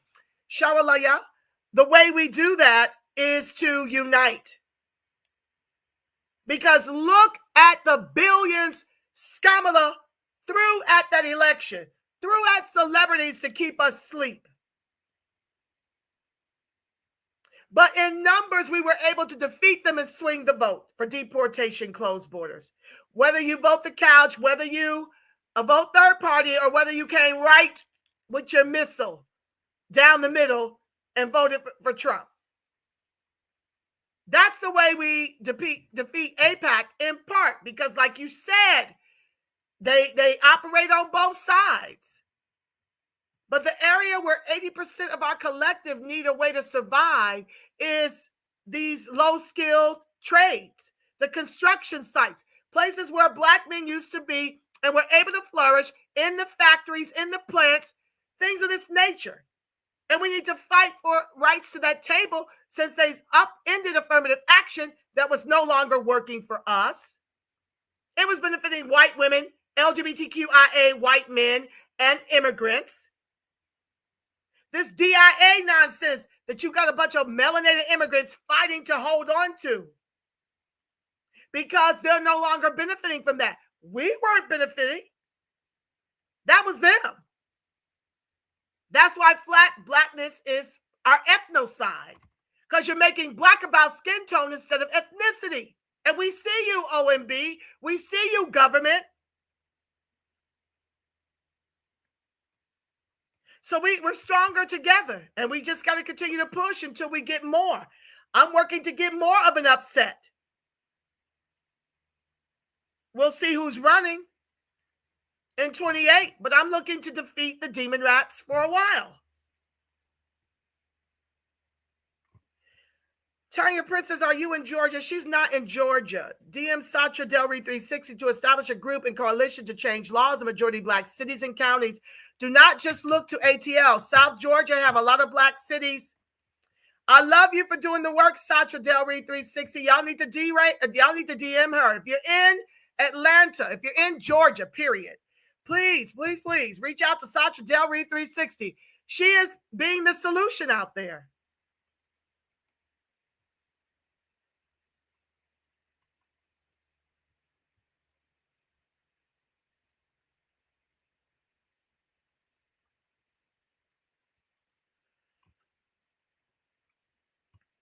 He said, D-Chef says, no, the Californians I speak on are the ones that mess Cali up. I'm in Nevada right now. I'm fortunate to have a great career as a two-time felon. That is a blessing.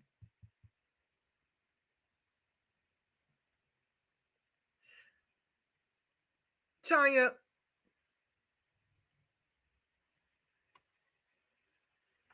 you are about to really make me block you.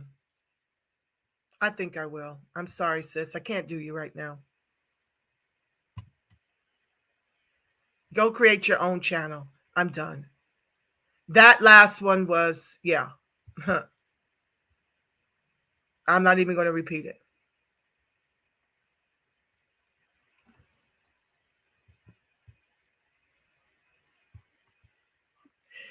Shawalaya, Sister Nirvana is right. Black wealth does not exist. Black businesses that sell life do not get support. People buy death and pump up vampire businesses that exploit you and sell death. Let me explain. You're right, Satra. Thank you for backing me up on that. Thank you very much, because the bottom line is this. The bottom line is you may have a lot of blacks starting up businesses, but they can't employ anyone. They don't have the capital to employ anyone. So you got a lot of soul props that aren't doing well. They're lying to you to pretend that we've got all this wealth. It's just absolutely not true. Respectfully, okay. Respectfully, we can support ourselves. Respectfully, we can support ourselves with the capital we have. She just said so. Unite. I suppose the likelihood of that is no, because even those of us who wish to separate don't truly believe in unity. I don't believe that, Shawalaya. I believe that we are gating up, and that's very evident in a lot of the circles I'm in. We have to just continue to push towards the mark.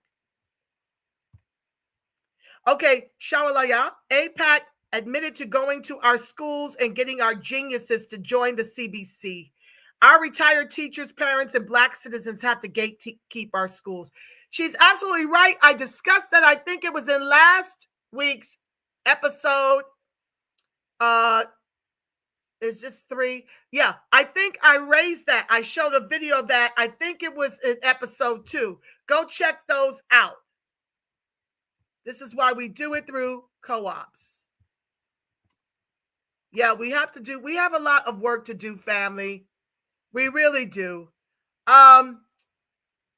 We have a lot to do. And you need to get in your area of interest.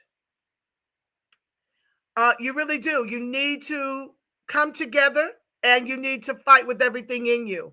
If you're interested in running for office, do that.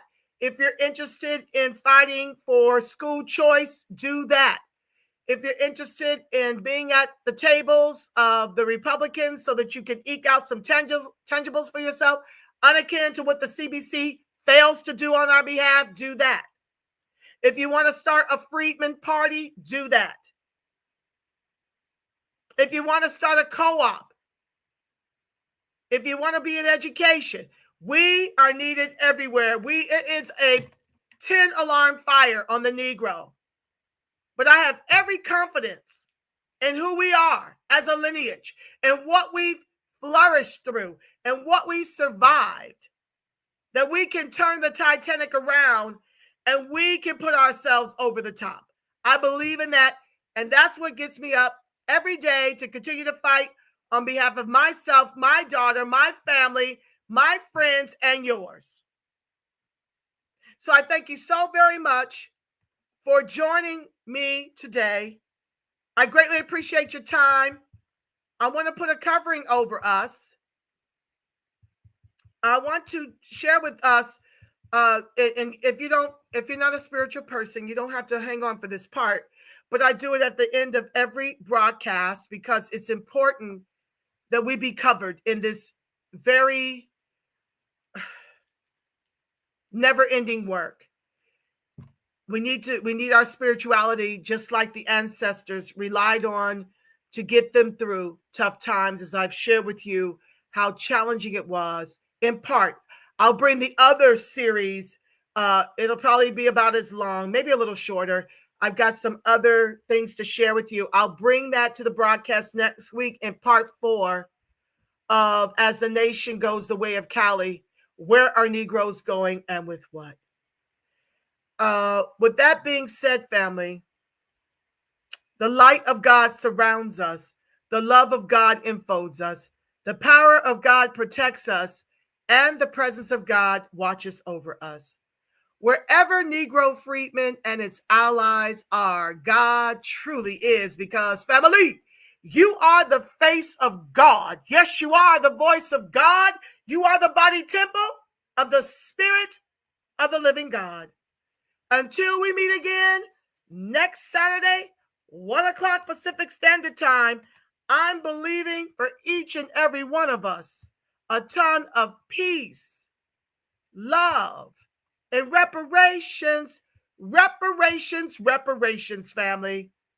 Thank you.